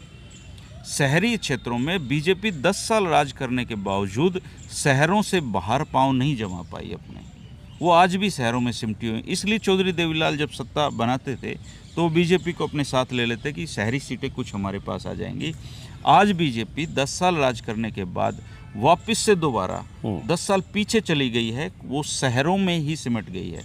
आज उनका जो कुछ आधार है वो शहरों पे खड़ा है, गांव में बीजेपी नहीं है। गांव में आज के दिन उनका विकल्प तैयार हो चुका है, और वो विकल्प कांग्रेस है। हाँ, तो आप जैसे अब दोनों मेहमान जो हमारे हैं वो अगर देखें तो एक सेकंड हम लोग आपस में बात कर रहे हैं। अब जैसे हम दलित वोट की बात कर रहे थे, चूँकि ये बहुत अहम है, और ये जब आपसी लड़ाई खींचतान होती है तो भी अहम है, और बीजेपी की इस पर नज़र है। क्योंकि अगर बीजेपी के खट्टर या अर्जुन मेघवाल अचानक कुमारी शैलजा को ऑफ़र दे देते हैं कि वो आप हमारी तरफ आ जाओ, या आकाश आनंद अगर अपने भाषणों में उनका जिक्र कर देते हैं कि उनके साथ नाइंसाफ़ी हो रही है, तो इसकी एक वजह है कि वो दलितों में मैसेज देना चाहते हैं कि शैलजा वहाँ अनकम्फर्टेबल है, हम तो उनकी वकालत कर रहे हैं। लेकिन जब अगर हम दलितों के वोट शेयर की बात देखेंगे, जो मैंने कहा 20-22%, लेकिन पिछली बार जैसे 2019 में 17 में से 7 सीटें कांग्रेस को मिली, 5 बीजेपी, 4 जेजेपी। वैसे अगर पीछे चले जाएँ 14 में तो 9 बीजेपी, 4 कांग्रेस, और पीछे चले जाएँ 2009 में तो 7 कांग्रेस और इनलो 9। मतलब एक समय में इनलो, जिसको जाट डोमिनेंस वाली लीडरशिप और पार्टी माना जाता है, उसको 2009 में सीटें सबसे अधिक दलित रिजर्व सीटें मिली, 9 सीटें, और बाद में बीजेपी ने सेंध लगाई। इस बार आप क्या समीकरण देखते, क्या कोई ट्रेंड है, या जो ओवरऑल ट्रेंड दिख रहा है कि कांग्रेस को बढ़त दिख रही है वही उसमें भी दिख रहा है, कोई अलग से बाइफर्केशन या ट्रेंड नहीं है? देखिए, इंडियन नेशनल लोकदल, या जिसे लोकदल कहेंगे, चौधरी देवीलाल की पार्टी है। ऐसा नहीं है कि उसको दलितों का समर्थन नहीं मिलता था। एक सत्ता की आहट के साथ भी बहुत सारी चीज़ें परिवर्तित होती हैं, और जैसा मैंने बताया, यहाँ का दलित समाज की संरचना उत्तर प्रदेश या अन्य राज्यों से भिन्न है, और वो मुख्य धारा में एक तरीके से शामिल है। एक बड़ा बदलाव तब हो सकता था अगर किसी भी पार्टी ने, यहाँ दलित मुख्यमंत्री कभी हुआ नहीं आज तक, तो अगर ऐसा कोई पहल कर देती, भाजपा ही कर देती, तो शायद सामाजिक संरचना में एक बहुत बड़ा बदलाव आना था। अब शैलजा की जिस बात की होती है, अपमान से खट्टर साहब आहत हुए हैं, ये अपमान तो 2009 में भी हुआ था। कुमारी शैलजा 2009 में भी मुख्यमंत्री की रेस में शामिल थी, और ऐसा माहौल बनाया गया था कि अगर शैलजा मुख्यमंत्री बन गई तो वो केवल हवाई जहाज से ही हरियाणा में आ पाएंगी। कौन लोग बना रहे थे मैं नहीं जानता, लेकिन ये बना। तो 2009 में तो भारतीय जनता पार्टी ने शैलजा के अपमान को कोई इशू नहीं बनाया, उस समय बनाना चाहिए था। अगर तब बना रहे होते तो आज उसकी कोई महत्व होता। लेकिन ये पॉलिटिकल बातें और राजनीतिक दल करते हैं, सबको हम करते किसी हैं, को कोई दोष भी नहीं दे सही रहे, बात। वो करें जिस भी हद तक सब करना करता है। लेकिन जनता चुनाव के दिनों में इस माध्यम से देख रही है उन सारी चीज़ों को। बेवकूफ़ तो है नहीं वो लोग कि कहाँ किसका अपमान हुआ। और जैसे मैंने आपसे अनौपचारिक बात में कहा था कि अपमान तो रामविलास शर्मा का भी बहुत ज़्यादा हुआ है। तो मैं तो कल मैंने लिखा था कि भाई रामविलास शर्मा को कांग्रेस ले ले और शैलजा जी को जाने दे वहाँ, तो दोनों का अपमान संतुलन हो जाएगा। तो सारी राजनीतिक बातें लोग समझते हैं। दलित समाज भी मुख्य धारा के साथ ही चलता है, ऐसा नहीं है। इनेलो के साथ भी वो रहा है, भाजपा के साथ भी उसको समर्थन मिला, ऐसी बात नहीं है, और कांग्रेस के दौर में भी मिला है। तो वो जो 3 तरह की यहाँ राजनीतिक विचारधारा है, उनके साथ दलित समाज भी चलता है और अन्य समाज भी चलते हैं। और अब जैसे मान लिया कई बार ये कहा जाता है कि भाजपा शहरी पार्टी है, लेकिन शहरों में कई बार कांग्रेस जीतती है। मैं रोहतक शहर में कांग्रेस का विधायक है पिछली बार में। तो ये बहुत सारे स्थानीय कारण बनते हैं। वो भी बत्रा है। जी हाँ, वो भी बत्रा है, मतलब बनिया समाज के अरे पंजाबी, माफ करिए, हाँ, पंजाबी। देखिए मजे की बात यह है कि यहाँ बत्रा, सुभाष बत्रा रहे, शादीलाल बत्रा रहे, भारत भूषण बत्रा है। मेरे कई अपने पंजाबी समुदाय के मित्रों से बात होती, बोले यार इस बत्राशाही को ख़त्म करना है। अच्छा, वहाँ भी दिक्कत आ गई। तो हो सकता है ग्रोवर जी को समर्थन इस बत्राशाही के खिलाफ मिल गया हो। अब भाजपा ने इस बार कोशिश की थी, एक डॉक्टर आदित्य बत्रा हैं, बड़े मशहूर कार्डियोलॉजिस्ट हैं, तो उनको टिकट देने की बात हुई थी। तो ऐसा लगा, मेरे मित्र मुझे बताते थे कि इस बार बत्राओं का वर्चस्व एक बत्रा तोड़ेगा लाके। तो अब देखिए कितनी सूक्ष्म तरीके से राजनीति चल रही है।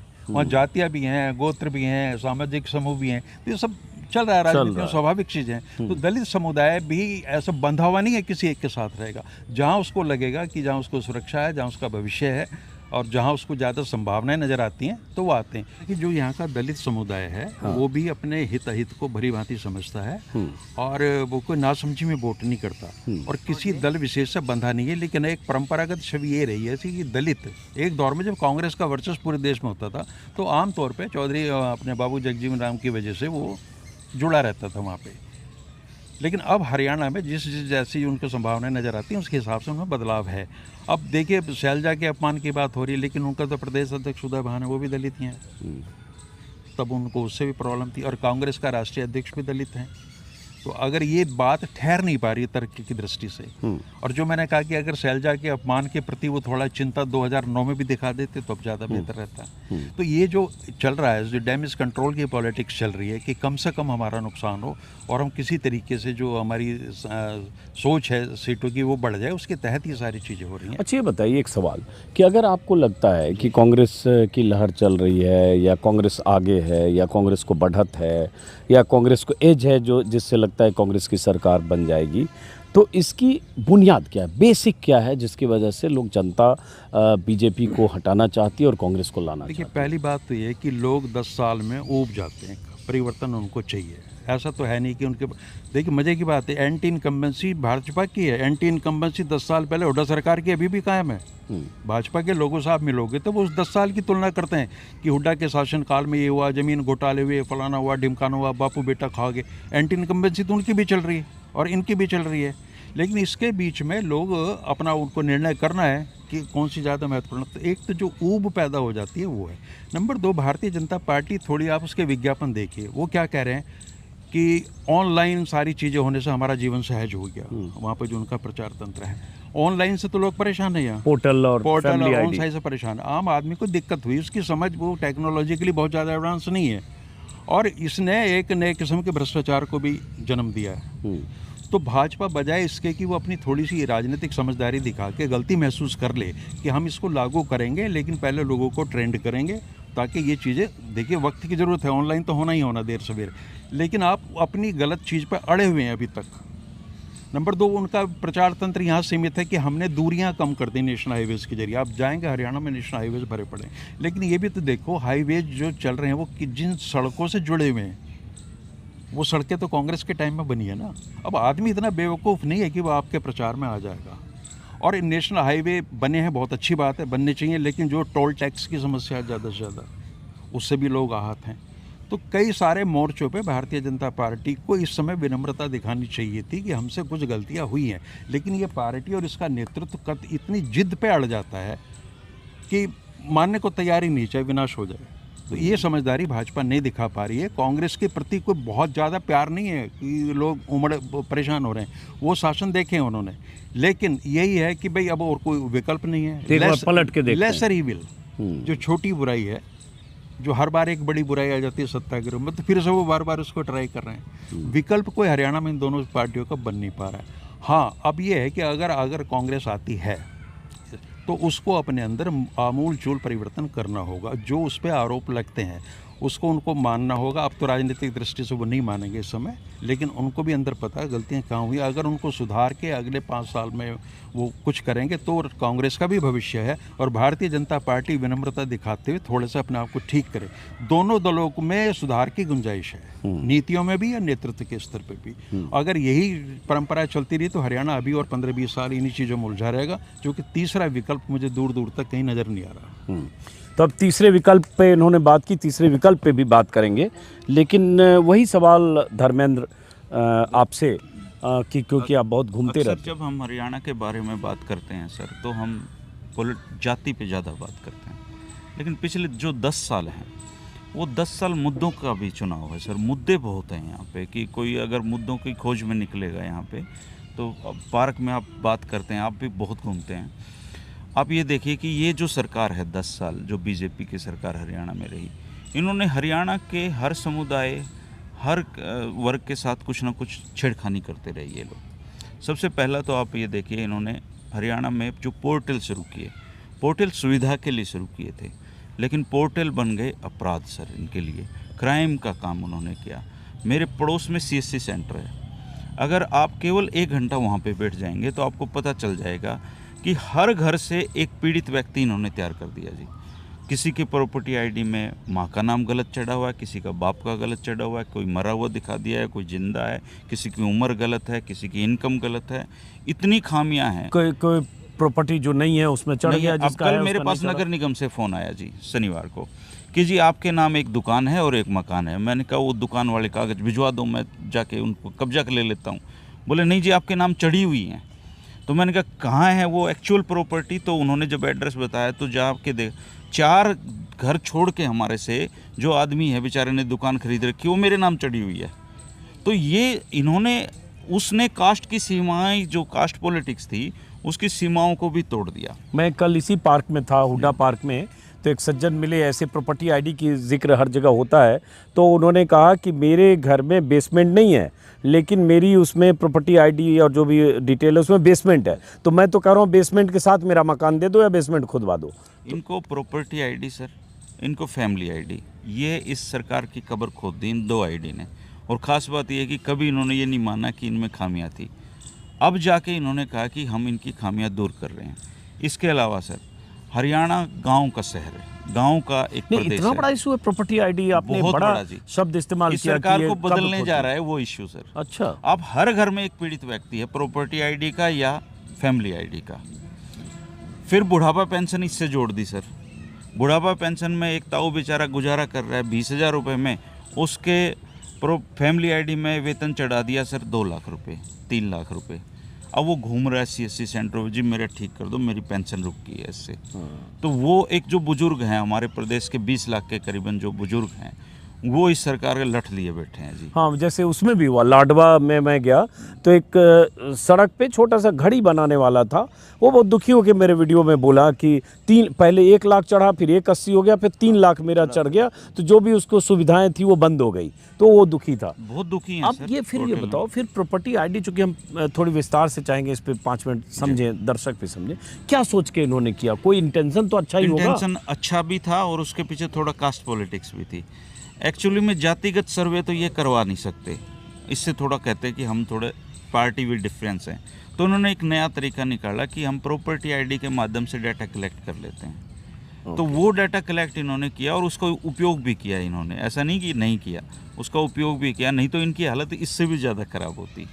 तो उन्होंने इसमें क्या था कि जो बहुत अति उसमें आते हैं कि बहुत पिछड़े हुए लोग, उनको ये बेनिफिट देने का काम था। लेकिन उस प्रॉपर्टी आईडी का, फैमिली आईडी को बनाने का जिम्मा जिन लोगों को प्राइवेट हाथों में दिया, उन लोगों ने आपसी साठगांठ की, कई लोगों ने अपने काम में लापरवाही की, सरकार जो अधिकारी थे ऐसा लग रहा है कि वो भी सरकार की चूल्हे हिलाना चाहते थे, तो उन्होंने जानबूझ के उन खामियों को दूर भी नहीं किया और फैमिली आईडी और प्रॉपर्टी आईडी दोनों आईडी इनकी आइडेंटिटी ख़त्म करने पे तुली हुई हैं। ये एक बहुत बड़ा इशू है। फिर आइए आप गांव पे। गांव में जो हमारी जो पावर है वो पंचायती राज में सिमटी हुई है सर। गांव के एक सरपंच को इन्होंने सारे अधिकार छीन लिए कि हम डायरेक्ट ग्रांट देंगे आपको, अब सरपंच का कोई रोल नहीं है। सरपंच ने अपने अधिकारों को लेकर आंदोलन किया, इन्होंने सरपंच पिटवाए सर। हर गांव में आप ये देखिए, अगर 1000 वोटों का गांव है और सरपंच 700-800 वोट लेके जीता है तो इट मीन्स लोग तो उसको पसंद कर ही रहे थे। और वो कह रहा है कि भाई मेरा पंचायती राज को कमज़ोर मत करो। इन्होंने उसको भी कमज़ोर किया। अब जाके विड्रॉल किया है जब इनको लगा कि सारा सिस्टम ख़त्म हो गया। फिर इन्होंने किसानों का एक बहुत बड़ा इशू है सर। हरियाणा के 13 ज़िले इनको मिटाने पे तुले हुए हैं और किसान आंदोलन, जिस बेल्ट में आप गए हुए थे उस बेल्ट में किसान आंदोलन की वजह से कांग्रेस इतनी बड़ी मेजोरिटी, और वही असर आज भी है। इसके अलावा स्टूडेंट सर ये कहते हैं कि हमने बिना पर्ची खर्ची नौकरियां दी। ये एक बहुत बड़ा इशू है। 1.5 लाख नौकरियां दी, विज्ञापन है। 1.5 लाख नौकरियां दी, 1,20,000 नौकरियां दी इन्होंने ठेके पे सर। एक निगम बनाया कौशल विकास निगम, उसमें इन्होंने 1,20,000 नौकरी देने का दावा कर चुके हैं। वो कौन लोग हैं, किन लोगों ने अप्लाई किया था, किन लोगों को नौकरी मिली है, क्या उसमें आरक्षण था, उन लोगों का भविष्य क्या है किसी को नहीं पता। अगली सरकार कोई आएगी वो उनके साथ क्या करेगी, ठेकेदारी क्या करेगी, सरकार का किसी को कुछ नहीं पता। रही सरकारी नौकरियों की बात सर, 2700 से ज़्यादा कोर्ट में केसेस चले। इतनी भर्तियों पे ये जो पर्ची खर्ची से देना तो अलग बात, ये नौकरियां दे कहाँ पाए हैं जी। अब कल मेरे पास लड़के आए हुए थे सीईटी के, इन्होंने एक ऐसी भर्ती परीक्षा शुरू की कि सारी सी और डी के लिए हम एक कॉमन एलिजिबिलिटी टेस्ट लेंगे। उसके 14 लाख बच्चे सर, 14 लाख बच्चों में से इन्होंने नौकरी दी 21,000 को, और वो आज ज्वाइन नहीं करवा पा रहे उनको। वो लोग कभी भूपेंद्र हुड्डा के घर पे जा रहे हैं, कभी खट्टर साहब के घर पे जा रहे हैं, कभी नायब जी के घर पे जा रहे हैं, वो ज्वाइन नहीं हो रहे। और बाकी बचे 14 लाख बच्चे सीईटी क्वालिफाइंग के, सुप्रीम कोर्ट तक कह चुका है कि सीईटी क्वालिफाइंग होना चाहिए था, इन्होंने नहीं किया।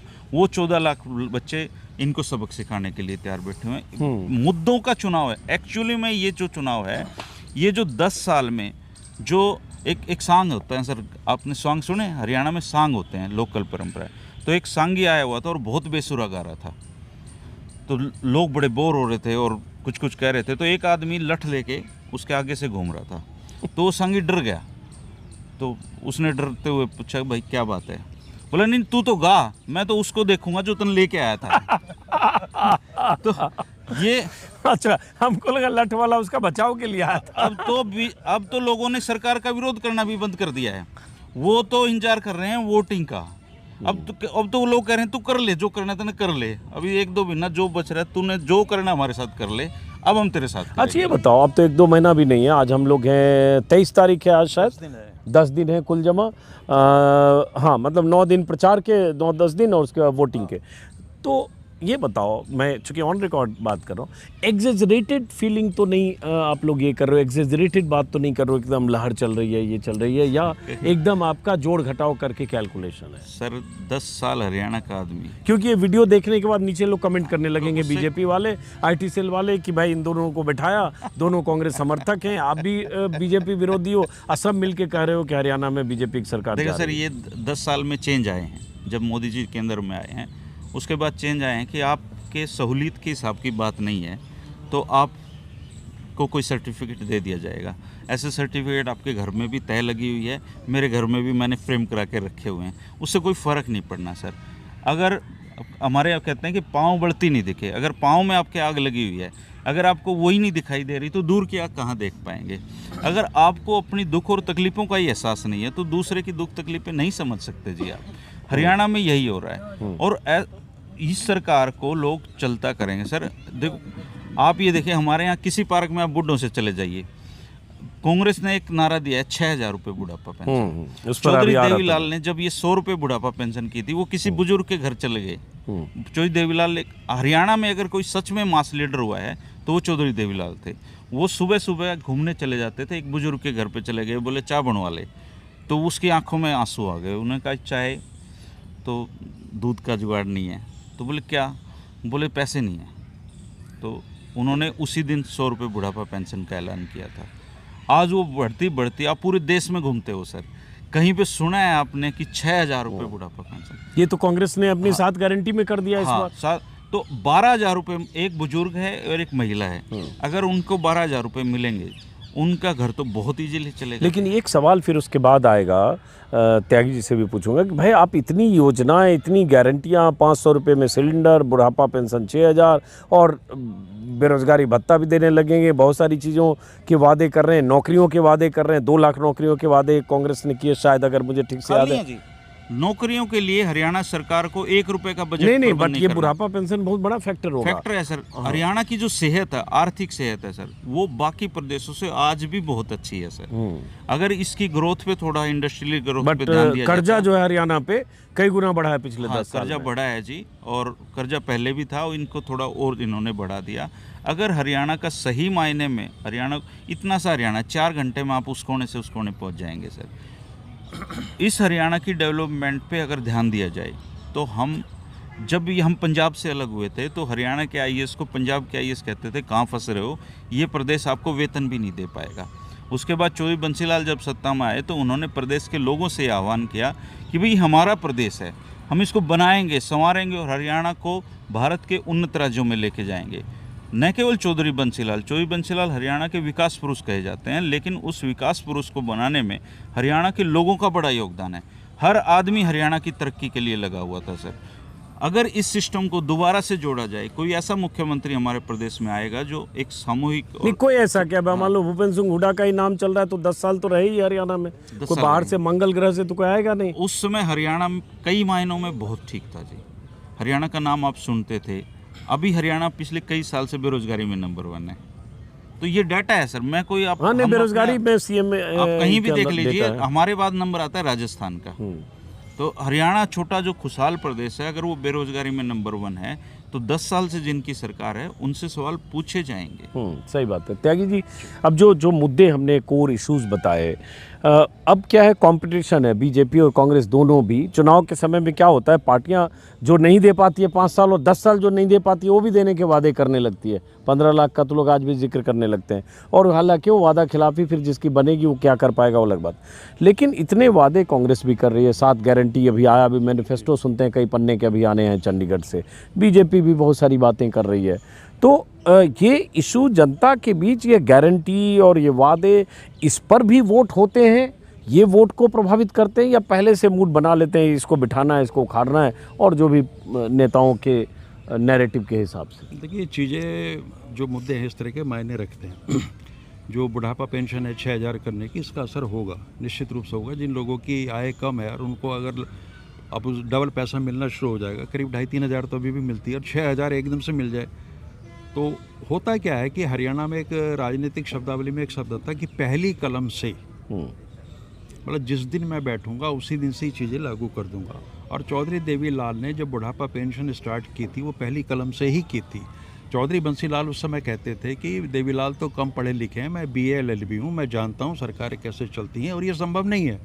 तो फिर देवीलाल जी से पूछा गया कि कैसे करोगे, बोले क्या करना है, प्रिंसिपल सेक्रेटरी को बुलाऊंगा, कह कर जे माफ नीचे साइन देवीलाल, और हो गया।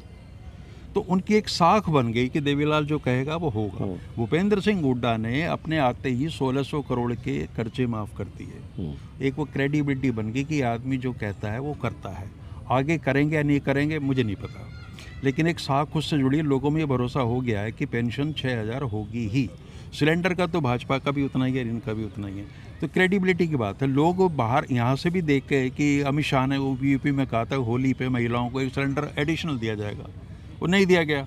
तो हरियाणा कोई 7 समंदर पार तो है नहीं, तो उत्तर प्रदेश के जो वादे हो रहे हैं उनका असर यहाँ हो रहा है। वो ये भी देखते हैं कि कर्नाटक और तेलंगाना में जो कांग्रेस ने वादे किए हैं, हिमाचल में किए हैं, एक साख वहाँ से भी बनती है पार्टी की। अब ये इन सबकी मजबूरी है, कोई आराम से देना नहीं चाह रहा, कोई इसके पीछे कोई बड़ी उदारवादी दृष्टिकोण नहीं है, लेकिन राजनीतिक मजबूरी है कि आपको ये गारंटियाँ देनी ही पड़ेंगी। और गारंटी के साथ जुड़ जाता है, गारंटी तो अपने आप में गारंटी है, उसका क्या होगा। और भाजपा के बारे में जब लोग बात होते हैं, अमित शाह जी ने कह दिया कि वो कुछ नहीं था, वो तो जुमला था। अब लोग बड़े मज़े लेते हैं, भाजपा वालों से पूछते हैं कि तुम्हारी गारंटी जुमला है वास्तव में गारंटी है? और कांग्रेस की गारंटी को वो चूंकि कुछ राज्यों में कुछ चीजें हुई हैं तो उसको मानते हैं, इसके साथ है। अब आखिरी सवाल, चूंकि वीडियो हमारा कितनी देर का हो गया भाई, 1 घंटे से ज़्यादा हो गया शायद। अब आखिरी सवाल, जो बीजेपी और कांग्रेस के बीच किसी और पार्टी की गुंजाइश की, जो मैंने शुरू में भी कहा कि अभय चौटाला का हाँ, अभय चौटाला का गठबंधन। पहले ना कोई मेहमान आ जाता था, उसके सामने बिस्किट भुजिया सब रखते थे। गांव में बच्चों को देने की आदत नहीं थी, अभाव थे, तो वो बच्चे दूर खड़े खड़े ना इंतजार करते थे कि ये गेस्ट एक आधा बिस्कुट छोड़ दे तो हमें मिल जाएगा। तो ये आज के दिन हरियाणा में जो चुनाव है पूरी तरीके से बायोपोलर चुनाव है। 2 पार्टियों में सिमटा हुआ चुनाव है, या तो बीजेपी है या कांग्रेस है। दूसरे लोग वो बिस्किट की तरह इंतजार कर रहे हैं सर। कोई गुंजाइश इस चुनाव में उनके लिए दिखाई नहीं देती है। नहीं, दुष्यंत चौटाला, पहले स्पेसिफिक दुष्यंत चौटाला और उनके गठबंधन को 90 सीटों में से 70 और 20 पर वो लोग चुनाव लड़ रहे हैं। आप कुछ सीट देखते हैं कि नहीं? 10 सीट जेजेपी पिछली बार जीती थी। किसी एक सीट पे अगर उनकी जमानत बच जाए, it's a winning trophy for them. अच्छा, इंक्लूडिंग उचाना? हाँ जी, उचाना। खुद दुष्यंत चौटाला की अगर टोटल पोल्ड वोट का 6वां हिस्सा अगर दुष्यंत चौटाला को मिल जाता है तो ये उनके लिए गर्व करने लायक बात है। और अभय चौटाला और बीएसपी गठबंधन कुछ सीटों पे वो फाइट में है। रानिया में फाइट में है, इलाहाबाद में फाइट में है, बरवाड़ा में उनका कैंडिडेट बहुत अच्छी गेन कर रहा है। इसके अलावा मेवात साइड पे एक सीट, जुलाना सीट पे हवाई बातें हैं, बाकी कुछ नहीं है। विनेश फोगाट बहुत अच्छे मार्जिन से जीत रही है। इन सीटों में से कोई 1 या 2 सीट उनकी निकल सकती है। आपको क्या लगता है तीसरी चौथी पार्टियां जो है जिनका जिक्र किया हमने? बिल्कुल सही कह रहे हैं, उनका अस्तित्व इसलिए नहीं रहा कि जनता ही नहीं चाहती कि वो अब मैटर करे। मुझे नहीं पता भविष्य में क्या होगा, हो सकता है कई बार जिन्हें हम खारिज कर देते हैं वो फिर से आ जाते हैं। एक बहुत आपको सटीक उदाहरण दूंगा मैं, आपातकाल के बाद कोई कल्पना नहीं कर रहा था चौधरी बंसीलाल की वापसी होगी, बड़ी शानदार वापसी हुई। अरे इंदिरा गांधी 2.5 साल में आ गई, इतनी जबरदस्त 350 और महम कांड की सच्चाई झूठ को आप एक तरफ रख दीजिए, महम कांड के बाद ओम प्रकाश चौटाला या देवीलाल परिवार की वापसी होगी, इसको कोई इमेजिन नहीं करता था, लेकिन वो भी हुए। तो 2 ऐसे उदाहरण हैं जिन्होंने हरियाणा को राष्ट्रीय फलक पे जाकर रख दिया। आपातकाल में चौधरी बंसीलाल के जो कथित अत्याचार के किस्से थे और महम कांड, उसके बाद मैं इंदिरा गांधी का इसलिए जिक्र किया कि जिस इंदिरा गांधी को डिस्क्रेडिट किया इमरजेंसी की वजह से, बहुत इमरजेंसी में तानाशाही हुई, सब कुछ हुई, वो इंदिरा गांधी चिकमगलूर से जीत के आ गई थी, जिस इंदिरा गांधी को रायबरेली में राजनारायण ने हरा दिया। और क्या नारे लग रहे थे इंदिरा गांधी के लिए चिकमगलूर में। यही तो हरियाणा में हो रहा है सर। आज से 5 साल पहले जिस दुष्यंत चौटाला को लोग अपना हीरो मानते थे, आज वो कहाँ है? हाँ, परिवर्तन आते हैं सर पॉलिटिक्स में। और 5 साल पहले आपने पार्टी बनाई और कुछ ही दिन के भीतर आपने इनेलो को 0 कर दिया, मतलब 1 सीट इलाहाबाद, 10 पे आ गए। और 10 पे आप आ गए और 14% वोट आज ले आए। हरियाणा में उनकी हालत देखिए आप। आपका इंटरव्यू के नीचे कमेंट पढ़िए आप, आपको पता लग जाए। एक तो होती है लोग डिस्क्रेडिट कर दें किसी को कि हम आपको वोट नहीं देंगे, एक लोग हिकारत की दृष्टि सबक से सिखाना चाहते हैं, या तो हिकारत से देखें, आपको घृणा से देखें, वो हाल है सर आजकल पॉलिटिक्स। लेकिन आपकी बात अधूरी रह गई। हाँ, वही तीसरी पार्टी वाला कि क्या ऐसा तो नहीं कि कुछ सीटों पर हो सकता है बीएसपी और उनके गठबंधन, अभय चौटाला के गठबंधन से, जैसे अभय चौटाला ने दावा किया मेरे इंटरव्यू में, पहली बार उन्होंने कहा 15 सीटें, दूसरी बार कह दिया 25 से 30 सीटें। मैंने भी मजाक में कहा कि आप तो 6-7 गुना बढ़ा के बोल रहे हो आप। लेकिन कुछ ऐसी गुंजाइश किसी भी सूरत में दिखती है कि कोई 2019 वाली स्थिति हो जाए कि 40 सीट पर बीजेपी अटक गई तो दुष्यंत चौटाला के समर्थन से सरकार चली, कांग्रेस कहीं 40 पे अटक जाए, या कोई हंग असेंबली हो जाए और ये इन पार्टियों का रोल हो जाए। उस स्थिति को लाने की भरपूर कोशिश, षड्यंत्र, दुर्विसंधियाँ चल रही हैं। प्रयास ऐसा नहीं है कि वहाँ उसमें प्रयास में बहुत लोग शामिल हैं। इंडिपेंडेंट्स को लड़ाया जा रहा है, इधर उधर जो मैनिपुलेशन के गेम चलते हैं वो सारे चल रहे हैं, लेकिन जनता इस चीज़ को बखूबी समझ भी रही है कि कहाँ क्या हो रहा है। और आपने देखा होगा अधिकांश पार्टियों के जो बागी थे वो चुनाव मैदान से हट गए। भाजपा के चलते हैं अब हम लोग, हाँ, समापन की ओर है जरा। इस बीच 4-5 लोग आके बैठ भी गए। हाँ, तीसरी पार्टी की गुंजाइश इस चुनाव में कम है, नहीं लग रही। चुनाव पूर्णतः बाइपोलर है और मैं ये नहीं मान के चल रहा कि भारतीय जनता पार्टी को पूरी तरह खारिज कर देंगे। देखिए, हमारे पास एक ही आंकड़ा है लोकसभा चुनाव का। भारतीय जनता पार्टी की ताकत आधी हुई है और कांग्रेस की ताकत बढ़ी है, वोट प्रतिशत भी लगभग बराबर है। हमारी जो आधार है इसके पीछे तर्क ये है कि 2 लोकसभा के चुनाव में एंटी इनकम्बेंसी उतनी महत्वपूर्ण नहीं थी जितनी अब है, क्योंकि हरियाणा का आदमी विधानसभा के फैसलों से, मुख्यमंत्री के फैसलों से प्रभावित होता है। तो एंटी इनकम्बेंसी का रेशियो बहुत ज़्यादा बढ़ गया लोकसभा चुनाव से। अगर हम उसी आंकड़े को सही मान के चलें जो आया है वास्तव में, और वो काफ़ी तो प्रामाणिक है, तो मैं अगर उसकी एंटी इनकम्बेंसी स्टेट के साथ में जोड़ दूं तो उससे हमें ये लग रहा है कि ये एक लहर आप ना भी कहें, अंडर करंट ऐसे हैं कि कांग्रेस के लिए वो सुविधाजनक स्थिति है और भारतीय जनता पार्टी के लिए चिंताजनक स्थिति है। आपका क्लोजिंग रिमार्क? मैं क्लोजिंग रिमार्क ये है सर कि कांग्रेस 10 साल पहले लोगों ने बाहर की थी, आज उसी कांग्रेस को ला रहे हैं बीजेपी, और बुरी तरह से बाहर की थी। 10 साल बाद सत्ता में 15 सीटों पर हुड्डा बाहर हुए। इन पे एक हरियाणवी चुटकुला सुनाना चाहता हूँ सर। एक बार है ना, एक आदमी बहुत गांव में बदनाम आदमी था, उसको सब बुराइयां करते थे। वो क्या करता था सर, घूम घूम के पेशाब करता था गली में। तो सब लोग यार खराब आदमी है। तो वो एक दिन मरने को हो गया, तो उसने अपने बेटे को बुलाया कि बेटा एक अंतिम इच्छा है, पूरी करोगे? बोला हाँ पिताजी बोलो क्या इच्छा है? बोले ऐसा कोई काम करना ये पूरा गाँव कहे कि तेरा बाप भला आदमी था। बोले जी कर देंगे। वो जब आदमी मरा, उसको जब दाग दे के, यहाँ हमारे उसको दाग बोलते हैं, वो दे के जब घर आए तो एक परंपरा है, गांव के लोग वापस घर आते हैं उस आदमी के। वो लड़का छत पे गया और सबके सिर पे पेशाब कर दिया। तो बोले अरे यार तेरे से तो तेरा बाप ही भला आदमी था। तो जो बीजेपी ने जो 10 साल में काम किए हैं वो लोगों ने हाथ जुड़वा दिए हैं सर उसको, इसलिए ये कांग्रेस को वापस ला रहे हैं और कांग्रेस को भी सुधरना पड़ेगा। आज 5 साल पहले जिस दुष्यंत चौटाला को हमने सिर पे बैठाया था, आज वो कहाँ पे है? अगर कांग्रेस ने इनकी गलतियों को दोहराया सत्ता में आने के बाद, तो लोगों की अपेक्षाएं, उम्मीदें बहुत हैं कांग्रेस से। अगर कांग्रेस ने नौकरियों में गड़बड़ियां की, अगर कांग्रेस ने कर्मचारियों को उनका ओपीएस नहीं दिया,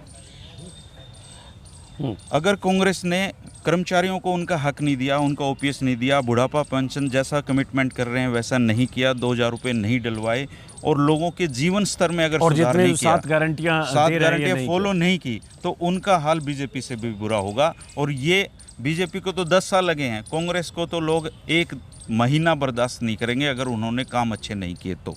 ये बहुत बड़ी चुनौती होगी कांग्रेस के साथ, वो गारंटी हो। बधाई दूंगा कि जो ठहाके आपने मिगलानी साहब के सुनाए थे, हमारे धर्मेंद्र जी ने वो मुकाबला कर दिया। तो रोहतक हंसने हंसाने में कम नहीं है। हाँ, अब पूछिए। अब वही आखिरी कि बहुत बड़ी चुनौती होगी उन सारी गारंटियों को पूरा करने की कांग्रेस की। चुनौती तो है। मैं तो अंजुम जी एक बात कहता हूँ कि हरियाणा की जो लीडरशिप है ना पॉलिटिकल, उसमें खासियत चाहे कितनी हो, बट वो विजनरी नहीं है। हरियाणा के अंदर पोटेंशियल है एक विकसित यूरोपीय राष्ट्र बनने का, उस तरफ कोई नहीं सोच रहा है। आपके पास संसाधनों की कमी नहीं है, यहाँ लोग काम करना चाहते हैं, मेहनती लोग हैं। बावजूद इसके जो विकास के साथ एक शब्द जुड़ा था, सुशासन, गुड गवर्नेंस, अगर आप उसको इम्प्लीमेंट कर दें प्रॉपरली, उसके लिए एक आपको नौकरशाही के नियंत्रण से बाहर निकलना पड़ेगा। एक विजन ऐसा चाहिए जहाँ कोई ऐसा बंदा आए चीफ मिनिस्टर कि मैं सिर्फ 5 साल है मेरे पास और मैं दोबारा चुनाव लड़ूंगा ही नहीं, और मैंने इस 5 साल में अपना बेस्ट देना है। अगर कोई इस धारणा से आए और उसके पास एक दृष्टि हो 21वीं सदी का, तो हरियाणा के अंदर पूरा पोटेंशियल है। दुर्भाग्य ये है कि आज की तारीख में अभी तक जितने लोग रहे हैं उनमें तो किसी की संभावना नज़र नहीं आती। भविष्य बताएगा। चलिए, बहरहाल तो आइए तो ये अच्छा लगा डॉक्टर त्यागी सियाला के चुनाव में। मुझे कई जगह जाना है, फिर भी मैं कोशिश करूंगा 1 राउंड और आऊँ।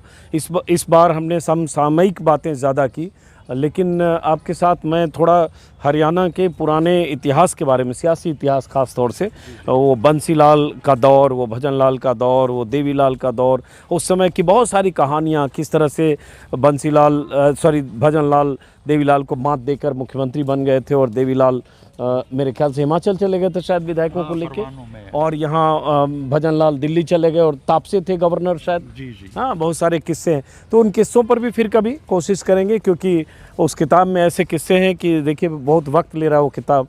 रास्ते में रहता हूँ, 10 पन्ने 20 पन्ने उसी के पढ़ता हूँ, और लेकिन अब इतना याद रखना, क्योंकि इतने नए नाम हम लोगों के लिए है। हिंदी बेल्ट में अगर देखें, जैसे यूपी बिहार बड़े स्टेट हैं, तो वहाँ के बहुत सारे नेताओं को जानते हैं। यहाँ के नेताओं को हम 4-6 बड़े नेताओं को छोड़ दें, बहुत लोगों को नहीं जानते हैं, या 50 साल पहले के चौधरी छोटू राम को जानते हैं। तो इसलिए हमें उसकी गहराई में उतरना पड़ता है। एक बार हम अगली बार मिलेंगे तो आपके साथ हरियाणा के सियासी इतिहास पर कोशिश करेंगे बात करें। फ़िलहाल इस रोहतक के पार्क से आप दोनों का बहुत बहुत शुक्रिया। और ये पार्क ऐतिहासिक है, क्योंकि ये पार्क जिस ज़मीन पर है वहाँ कभी जेल हुआ करती थी, जो मैंने भूमिका में बताई। ताऊ एक बहुत देर से आने को बेचैन है। बताओ ताऊ, कुछ कहना चाह रहे हो आप? हाँ, बताओ आप। यहाँ के जो बंदर उड़ा है ना, यही ने काम करे हैं। यहाँ का पानी भी चौधरी देवीलाल ले गया, चौधरी बंसीलाल हम किसान हाँ। और भूपेंद्र हुड्डा ने सोचा है इस रोहतक के बारे में, और वही आओगा जो ये घने पढ़े लिखे हैं उनके हाथ में वोट ना है, वोट आगा गरस्ता हम मार रहे हैं गम्मा में, और वह गेरांगे ना जब जीतेगा। अच्छा, और भूपेंद्र बनाएगा, क्यों भूपेंद्र बनेगा? वोट देंगे। अच्छा, तो भूपेंद्र हुड्डा ने ऐसा कौन सा काम किया था वो? बहुत बढ़िया काम करे, बिल्डिंग इतनी बना दी रोहतक में, बहुत गजब की, फूटी पड़ी थी कहीं चाहे कौन है अपनी जान में, पढ़े लिखे बन रहे हैं। क्या था, एक्शन बैठने की भी जगह नहीं थी, को थाने में जगह नहीं थी, सारे थाने बनाए, तहसील बनाई, और मेडिकल में सारी SDO इनके सबके दफ्तर बनाए, इसने रोहतक चमका दिया। चलो, अब अपनी ठोक बचाओ हैं, मारे गए से बड़े बड़े मारे पानी ले गए, हम वोट दे जाएंगे इनकी। किनकी? ये जो हैं देवीलाल परिवार की ना। अब चलो, क्यों मारा पानी गया पर में। चलिए बहरहाल इस वीडियो को यहीं खत्म करते हैं, फिर मुलाकात होगी हरियाणा के किसी और इलाके से। नमस्कार। पढ़े लिखे तो वोट गिरन भी ना था। हाँ, पढ़े लिखे तो वोट गिरन भी ना था। हम कष्ट करके चाहे 20 कोस पर पोलिंग होता है, और जो पढ़े लिखे ना जो तुम पूछो हो ना, इनकी कोई ना माने। आज जागरूक हो रहे हैं साहब, सब गम जागरूक हो रहा है, और इन कोई नहीं पूछेंगे। घर में एक नहरे हो रहे हैं, 2 वोट पाऊंगी, मारा 10 वोट। चलो ताऊ, परिवार बहुत में बहुत प्रणाम। वोट हम दे रहे हैं। हाँ, हाँ, और जेतावा मामा थे, चलो ये ताऊ, ले रहे पढ़े लिखे थे, बुढ़े कुर्सियां बुढ़े बैठे रहे घर। हाँ, वोट गिरन भी ना था, मी आ गया। चलो चलो, नमस्कार। चलिए फिलहाल रोहतक के अरे ताऊ थम नहीं रहे ताऊ, अब जाओ चाय पियो। हाँ, चलो, नमस्कार नमस्कार नमस्कार नमस्कार नमस्कार।